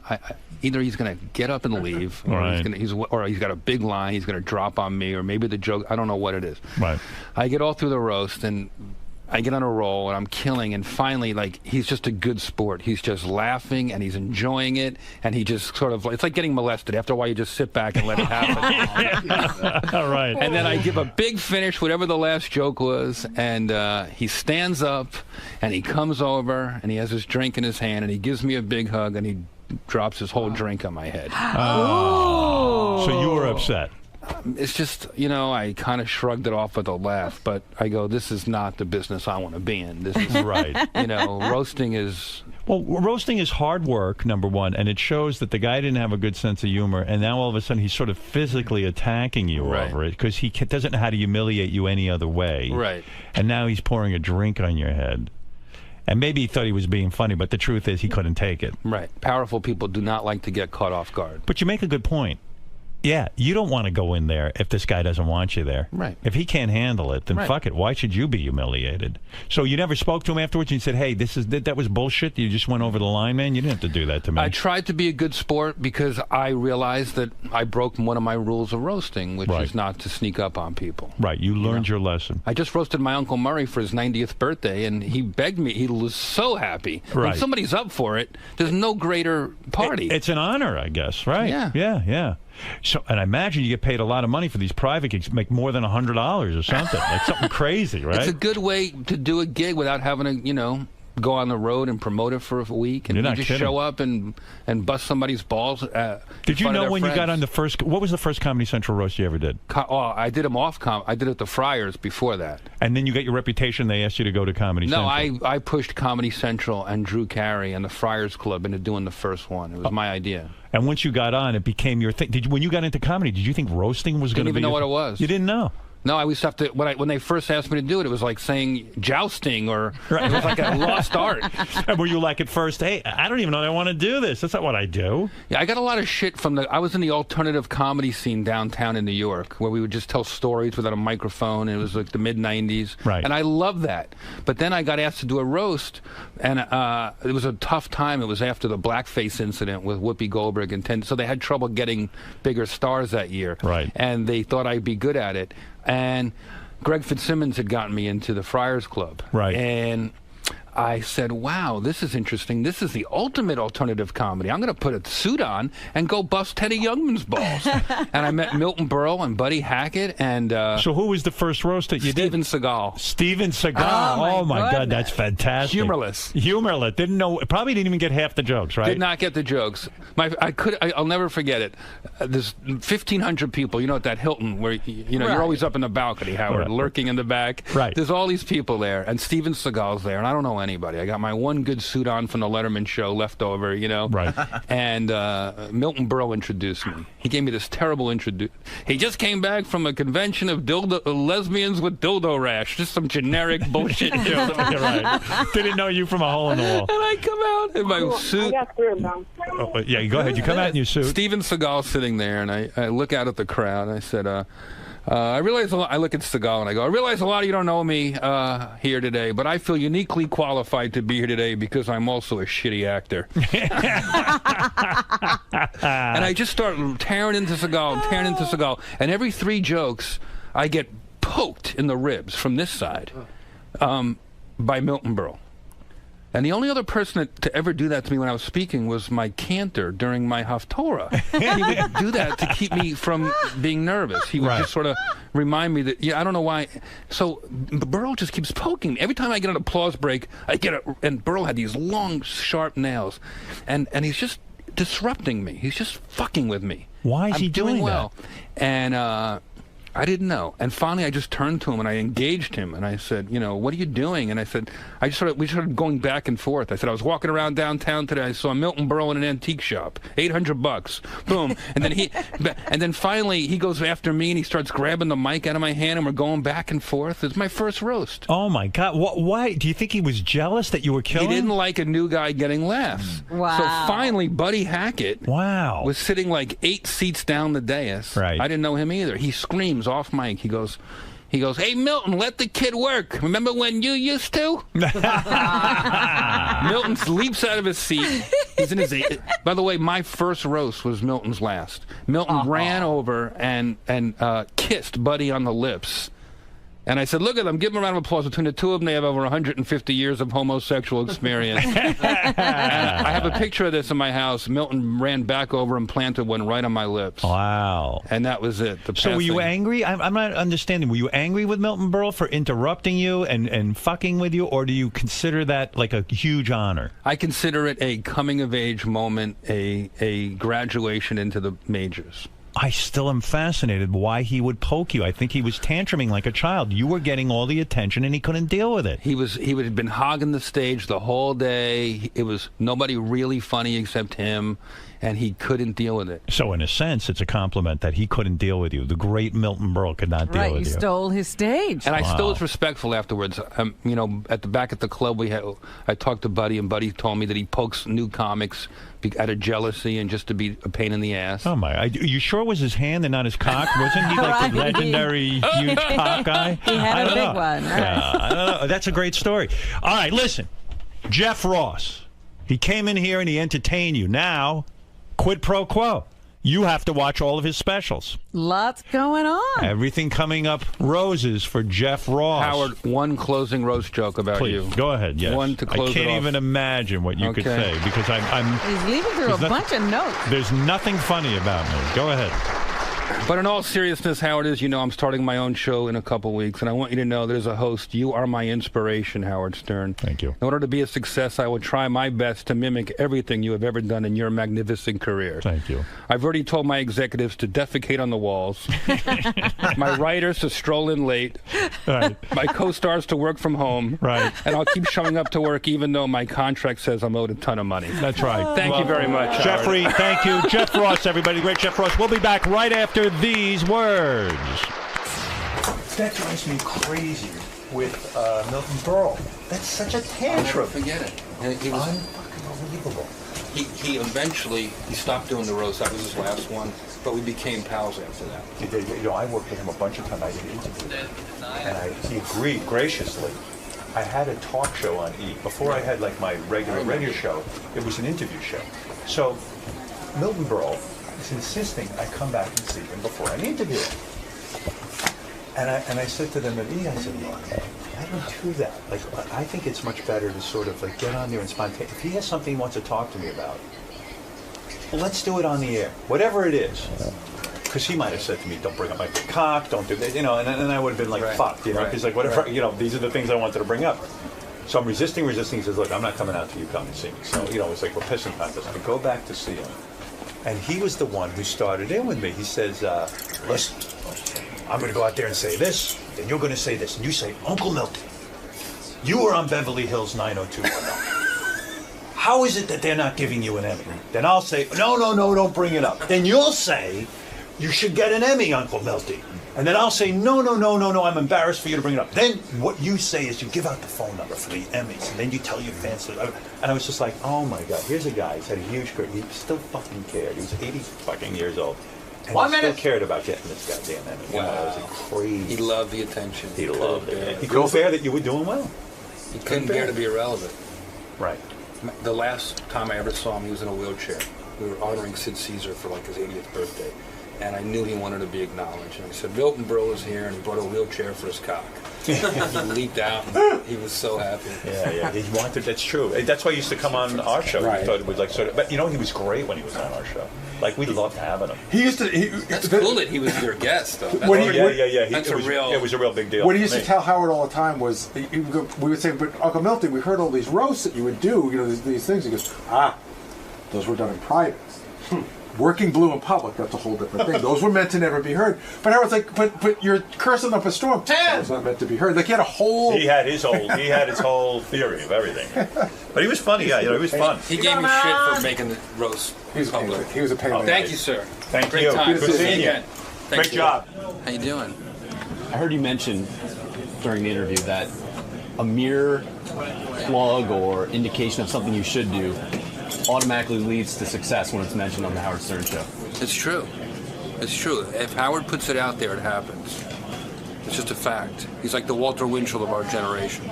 Now, even though Howard hasn't done stand-up comedy, it seems like every comedian who walks through these doors really respects him. Why is that, in your opinion? Because he's our Johnny Carson. He's the guy that you want to be called over to the couch. He has great taste, and this is the black belt of broadcasting right here. It's sort of a combination of what you do and broadcasting, I guess. It's new, and Howard's managed to stay relevant and on top of the world. It's pretty amazing for a long time. Jeff, another good appearance. Thanks. Thank you for coming down, man. Great to be here.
I was listening to Howard 100 News yesterday, and I heard the disturbing report that Teddy got mugged for his iPhone. Teddy, what does John call him? Teddy Microphone. I don't know when that happened.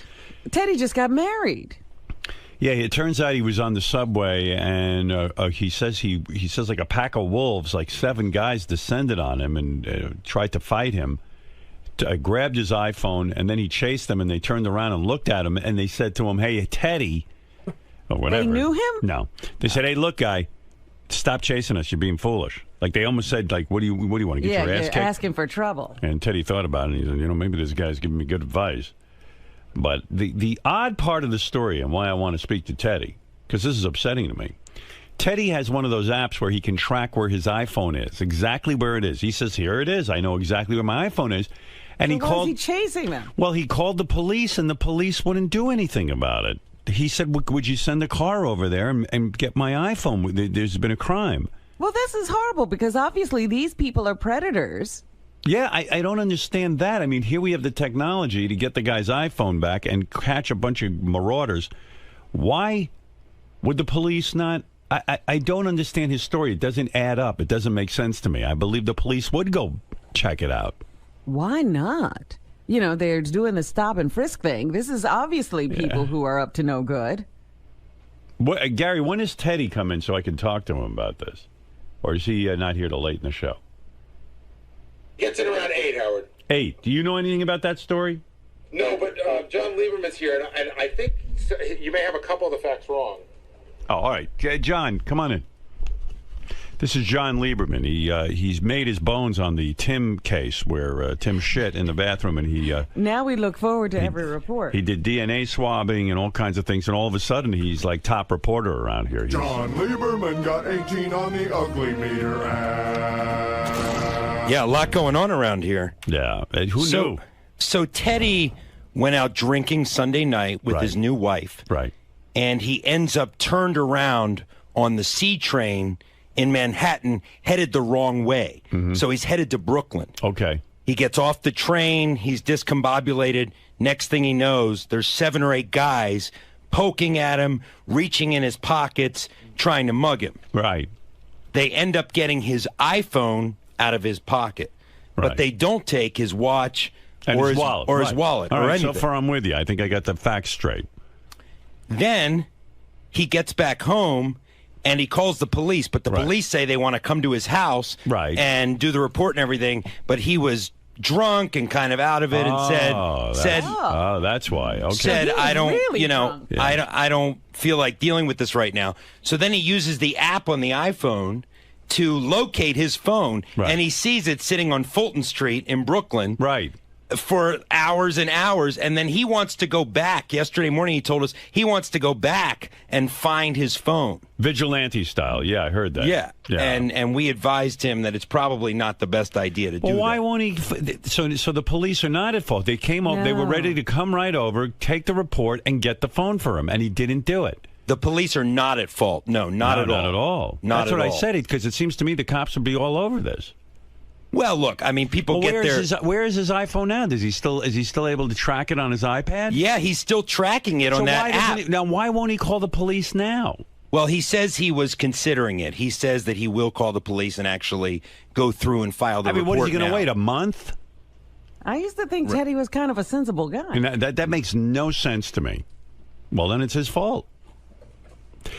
Well, he'd rather go out on his own and try and tackle these guys and get killed. Yeah. Yeah, I mean, he was saying back there yesterday, that he wanted to go and... Why don't you as a reporter go see who the guys are and interview the guys who took his phone? Well, people on Twitter were like, go out and live tweet finding Teddy's phone on Fulton Street in Brooklyn. Yeah, so... Do we know where Teddy's phone is right now? We know exactly where it is. Yeah, we know exactly. We know approximately the block it's on in Fulton Street. It's sitting in some guy's apartment blinking. Hey, while I got you here, yes, I mean that story makes no sense to me. I don't understand it. I don't understand why he's not calling the police. But can you imagine being that drunk? No, I mean you can't even call the police. You can't get involved. How drunk are people getting also? What he did. The interesting thing is he did call the police, but once he found out it wasn't going to be a snap your finger process, I mean, they had to come out, write a report and everything like that, and he just said, you know what, I'm going to bed, I'll deal with it in the morning. And then in the morning... He didn't deal with it. He still hasn't dealt with it. That's just odd to me. That's a fascinating man. I would like to interview him about that. Well, I would also... I mean, was his wife with him? Yes, his new wife was with him, and I believe that Sarah, Tim's assistant, was there as well. Right. Because they're all very friendly. Right. And it was, it was a party. It was a Sunday party. I understand they went to brunch and they were drinking all day. And sometimes, when you go the wrong way on the C train, you can get into trouble. You're so drunk you don't know how to get home. Right. He probably was out of it. So, and not one of them knew they were going the wrong way on the C train. Well, it was just the two of them. It was just Teddy and his wife. At that point. And, when these packs of gangs, these groups, I mean, they can smell blood. I mean, they could see that Teddy was drunk. No, they can smell booze. And they can smell booze, exactly. So they pounced on their prey. They found, that he was weak, and they got his iPhone. Yep. Luckily, he wasn't hurt. He had a little bruise on his head. But well, I still say you should call the police. He could easily get his phone back. Yeah. And the imbeciles who took the phone. Well, the longer he waits, the more ridiculous it is. Something's up with that story. I don't know. I don't get it. Maybe it wasn't a pack of guys. Maybe it was one dude. And one little dude, and Teddy's afraid to say that he couldn't defend himself. Why wouldn't you call the police for your phone? It's a $700 phone. Teddy says he actually ran after the guys after they took his phone. Yeah. He ran after them, and one of the guys said, dude, just go home. Right. Almost like, right. What are you doing? Advice. Yeah, you're going to get your ass kicked. Yeah, the thugs were giving Teddy advice in his inebriated state. They felt state. bad for him. Yeah, yeah. I think they felt so bad for him, that's why they didn't take his wallet or his watch. Well, that doesn't make sense to me either. The wallet and the watch. But, all right, I want to hear from him. But you bring him to me at some point. We'll give him a grilling. And I believe you covering the story when he goes to the police and being part of the chase down with the police, you would be terrific go on the that ride. beat. Oh, yeah, we'll be there. You'll be on the ride. We'll be there for all of it. All right, real good. Okay, keep me posted. Oh, while I got you here, let me ask you another thing. Sure. Did you do the toe fungus Gary report? I did not. That was a Lisa G. That's her beat. Lisa Gary's G. toe fungus. Gary's toes or Lisa's beat? Yeah, Yes. I got to tell you, because I was so curious when I heard that story, because Gary was at my house over the weekend. And, of course, he goes in my pool. And I noticed his toes looked absolutely horrible. He's got his fungus back? He had laser treatment. I thought he had gotten rid of it, and it was like one of the toenails was like almost sticking up like in a weird way and look rotting. Ew. But on the report it said that he put on some sort of cover-up thing that makes his toes look normal, but they look nothing like normal. What is he putting on his toes? There's some sort of medicine, and the medicine is administered by a thing you put over the nail, and when you put it on the nail, it makes your toe look normal. Why doesn't he get rid of this fungus? When you were at my house, was that before you put this new cover-up on your nail? That is true. There's before. Oh, man. But I never saw anything nastier or gnarlier than that toe. I think it's funny because they probably were. I've been at your house 3-4 summers in a row. This is the healthiest I've ever been. It's only It's the one toe. And but oh my God, Gary, that toe has some fucking look. I mean, it is. You cannot. What does it look like? It looks like, to me, I looked quickly because I didn't want to bum out. We were having a good time, and I didn't want to concentrate. But the whole time Gary's in my pool, I'm like, I hope that shit doesn't spread to me. It doesn't. Mary and I had a long discussion. Mary's like, you've had this for like 7 years now, right? And she's like, we use the same shower and everything, and you don't. I don't think. I mean, it can spread that way, but I think I got it from I don't know, like sweat in the socks or running. That's what the podiatrist said. No, it's unbearable to look at. And Gary's toe, it's the big toe. I don't know which foot it's on. Both. The big. So it's the one toe on each foot. That's right. I looked at one. I went, oh! I looked away, and then because I was talking to Gary, we had a good time, right, Gary? And the big toe. And then it looks almost like the nail is lifting off the foot and it's sticking almost straight up in the air. It's weird. Yeah, I think you must have glanced and seen that, but that's not what it looks like. What does it look like? It's just discolored. You want to show? No, but doesn't it stick? It's no, like all it's not. It's not super thick. No, it's not any longer. I keep them trimmed. It's not any longer. It's not sticking up. It's just discolored. Not bubbly. Should we see it? It's now you would know because now it's been. I have this weird process where it's cosmetically covered up. It's cosmetically covered up, but the cosmetic stuff that they use is also medicine in it that's treating it. Oh. I mean, could you imagine what this is? They've been treating this thing for years. It can't be killed. I've had friends who have had this for 10, 15 years. It won't stop.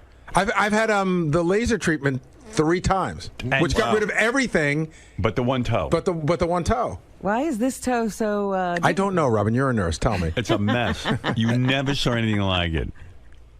And you're saying it looks normal now with this thing on it? It looks more normal. In other words, if you stared at it, you could tell that there's something going on. But if you glanced at it, I guarantee you, Gary's nail is thicker than a normal nail. It's bubbly, like almost like it's. Well, you can't tell now it's covered. You think the cover is good? I bet you the cover's bad. Remember, he thought his teeth looked good. His teeth used to be good, Right. and they were terrible. I mean, my God. It's not bubbly. It's just discolored. It's yellow. I think it's more than discolored. I think it looks.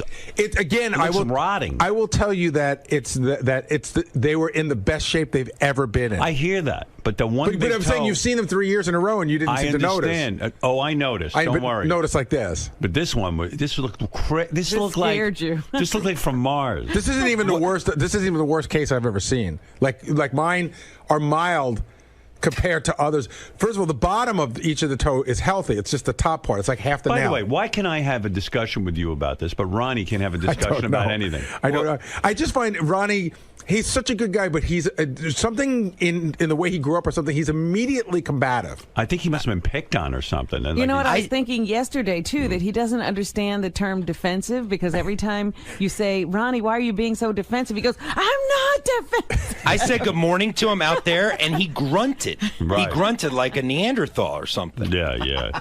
I mean, he's very upset. You can't even say good morning to the guy anymore. No, he's He was. I got to tell you, yesterday we spoke to him on a wrap-up show.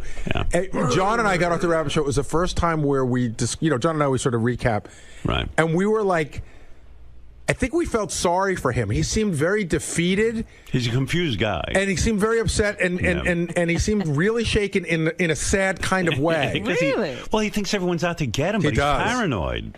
His button is when anybody says anything about his lifestyle, like when Scott DePace questioned the going out with strippers, when the psychology guy questioned the swinger lifestyle, that's his Achilles heel. When anybody questions the way he's decided to live his life, that seems like he just explodes. And Howard, nuts, yeah. and at dinner last night, Lucas was here for the wrap-up show yesterday, so he saw a lot of what went on with Ronnie. Right. And at dinner last night, Lucas was really upset in the sense that what he doesn't know the show, so what he got was that there was a guy that came to the wrap-up show, Ronnie, who he's met before, who seemed very sad, who seemed like he was going to quit his job because he was so upset about the way you talk about him.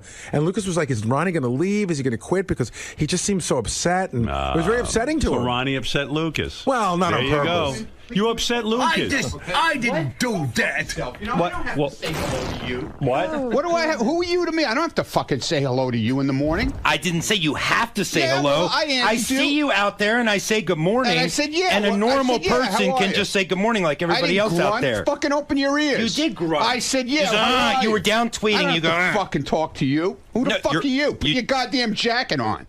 You don't have to talk to Put me. your You're right. jacket on. Were you really bummed out on the wrap-up show, or were Hey, you dude, just you know what?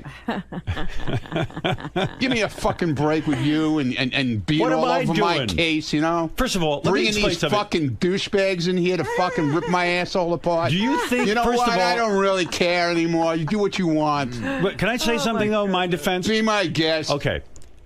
Gary said to me with the Ugly app, there's a guy who developed an Ugly app. please. But Here I'm we going go to with take that you through, now. no, but I'm going to take you through the history because I don't believe the extent of your paranoia. You're I so, spoke. Look, you got I a spoke, problem. I spoke you to got a real. problem. I spoke to real police yesterday. Real guys that heard this bullshit. Yeah. This guy, they hear guys like this every day of the week in the police academy, and they know nothing. Okay, They're all right. fucking book smart. That's all they are. They never spent a day on the fucking street. They don't know about security working with people. Okay. Fuck him. Okay. Okay? Fair enough. And fuck Wolfie, too, because half of that shit that was in that thing was written by him. He knows all. They all Gary, know did about Wolfie the show. write any of okay? that you know of? I'm telling you, Wolfie sent me an email this morning. And Fuck Wolfie. I don't want to hear about Wolfie. But hold on, Ronnie, he said to me, Fuck him. He said if he's a smirking face piece of shit. Okay? Fuck him. Can Gary get out a sentence? No. Oh. Wolfie just said, I fuck Wolfie.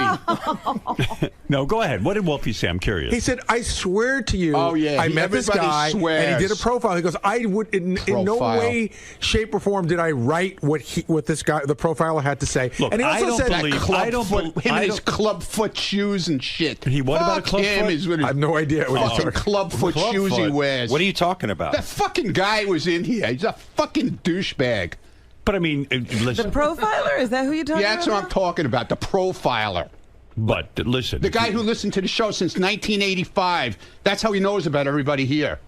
Yeah, well, Fucking asshole. But I mean, I could write the same profile. But Ronnie, here's my point about you. What are you looking at? Well, you're exploding. You're about to explode out of your suit. Ron, try to follow me on this, and if I'm wrong, I'm wrong. But the guy said really weird things about me too. But I listened and I didn't explode. I'm because, happy for you, man. I mean, it's true. I wear condoms, and he's saying that I have an intimacy issue with my wife. That's pretty insulting. But you've talked about that on the air. And so have you. That's what I mean. You've talked about security a million times. So how does this? No, I don't. No, I don't. But everyone knows you're the brag security about guy. what my fucking credentials are or anything else. You don't do that kind of shit. But you get so angry. You keep your mouth shut. You're the only one who gets angry. I'm going to stand there with my hand on my heart now. What the fuck is that? I don't know. You get so angry, though. So say to the guy, hey, I don't believe that. Fuck him.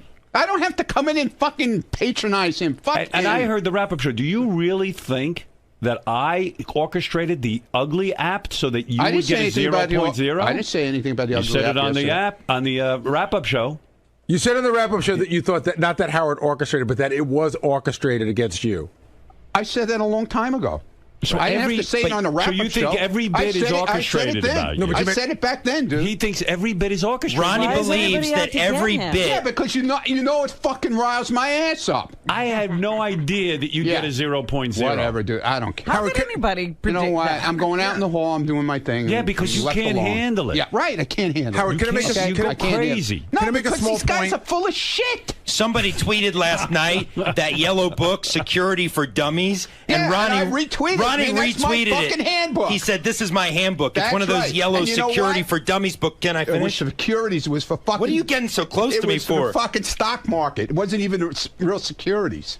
Oh, securities. Yeah, it's securities, exactly, not stupid. security. Read Hey, the Howard, fucking, I was read getting the to cover that, of the but you book started right. to attack me. Fuck you. I didn't attack you. Put your jacket on. What are you doing without a jacket? This was an Don't come impromptu out here visit with- in the Don't come in here studio. without a jacket. I wasn't planning on coming God. here. Well, Can I- don't Howard, come can I in just without make a one small jacket, point? you know? Yeah, sure. You look Okay. like a bum. Ronnie on the wrap-up show yesterday said that they singled him out. I said, well, why would Wolfie single you out? He said, because it's good radio. And I made the point that they profiled Fred and wouldn't He's afraid of Fred. Wouldn't making fun of Fred might kill be him. good radio as well, but they didn't. Your Right. security training has taught you that, Ronnie. They're afraid of Fred. And then he's got an explanation. Well, I mean, you had a meltdown on the wrap-up show. I had no I idea. didn't have a meltdown. We sounded like Lucas. I didn't have any fucking meltdown. You scared Lucas? No, I didn't scare Lucas. You scared small I children. wasn't even yelling. always something's do. going on because the past week you've been. Yesterday, I Don't asked you worry about about your me. new. I asked you about your new car, and you jumped down my throat. Oh, it's not your business. He has some kind of new pace car, It's all not your- all painted What? up. It's not that your my fucking sources business. told me. Your sources told me. And I know who your fucking source is. There's one source here that knows about it. Who? So I know who your source is. Who is the source? I'm not revealing You it. don't, because I have multiple sources Yeah, on this. multiple one. sources. So talk about your painted up pace car. None of your fucking business. What do you mean a pace It's none car? of your fucking business. Ronnie, what is a pace car? You mean like None at of a your track? fucking business, dude. You're talking about a pace car that keeps at the track? You have a That pace starts the car? race? Don't worry about what I have. Wow. I'm not talking What do about you it. know about We this? break news. This is what I'm telling you, What Howard. is it? You don't even know what it is. You fucking come to me yesterday and try and pull it out of me, and I won't tell you shit. Because I'm not going to It's give none up of your my fucking source. I'm not going to business. give up everything Fuck I the know. source. That you Fuck have him. some crazy Fuck your colors source. painted up. Yeah, crazy. No. Pace car Yeah, I had in your it painted garage. like that, right? You stupid ass motherfucker. Well, then explain what it is. Why are you I'm not explaining anything to you, man. I don't have to. Are you now an owner of a pace car? Don't worry what I am. What do you mean? I'm asking you as I'm a not friend. telling you. I'll tell you off the air. I don't have to tell you anything on the air anymore. Wow. Wow, And then you threatened me yesterday with the block party. Oh, you want to be part of the show? Or you want your block party? Is that Then a you better- threat? Then you better talk. Is that a threat? Yeah. 'cause No, I never you're said that. basically Did I telling say me that, Gary? If I'm not part of the, if I don't. No, I never if I'm not told you. sa- Oh, Again, yes, you you're did. paranoid. Yeah, I'm I said to paranoid. you, like you tell Lisa G, you want to be part of the show, and then sometimes you don't want to be part of the I'm show. part of the show Either all you're the time. in or Don't you're fucking out. tell me that, But man. you can't talk I've to taken you. more shit around No this one can fucking talk to place. you anymore. Between me and Gary, we took more shit in this place than anybody else. Oh, Gary. Gary's takes more not shit. on your side. I don't care if Gary's on my side. I'm just I asked making, Gary about I'm his making, I'm disgusting making a toe. statement. I'm making a statement. I asked Gary about his disgusting toe. He doesn't freak out. I'm not freaking out. I don't have to You tell my are fucking freaking personal out. business. You're okay? freaking out. I'm not freaking Someone out. asked you about your car and you're Yeah, freaking out? because he's an idiot. What is it? What is? Why is there? Why a story? the personal why attacks? Why is there a story in that? So you're calling me an Because I idiot? bought a fucking car. Why is So there you're a story calling me in an that? idiot? I asked you about it too. What? I asked you too. What's a pace car? I don't wanna I'm talk. not gonna- So I'm an idiot too then, I guess. You're calling me an idiot. Whatever. Thanks. Nice. Called me an idiot. Yeah, I mean, these personal attacks Idiot. are really Look, unwarranted. The things you fucking called me over the past fucking I haven't 2 said years? anything. Oh, please. You put me Then- down like I'm a fucking piece of shit on the street. Yesterday I didn't put always you down put for a me minute. down, man. You love it. When you did I love put- doing it. Name something where I put you down. You just called me an idiot. So what do you? Whatever, dude. Because you don't have an example. I have plenty of I've examples. only treated you nicely. I have plenty of examples. No, you don't. Name one. I have plenty of examples. Give me an example. You're always fucking making fun with the security thing. I didn't say anything. Always. The guy man. profiled you. you. Put me down constantly. The guy profiled you. My security guy is fucking half the size of me. Oh, I how never do made a height how joke. do I have a fucking guy like that with Did me? I make the height jokes?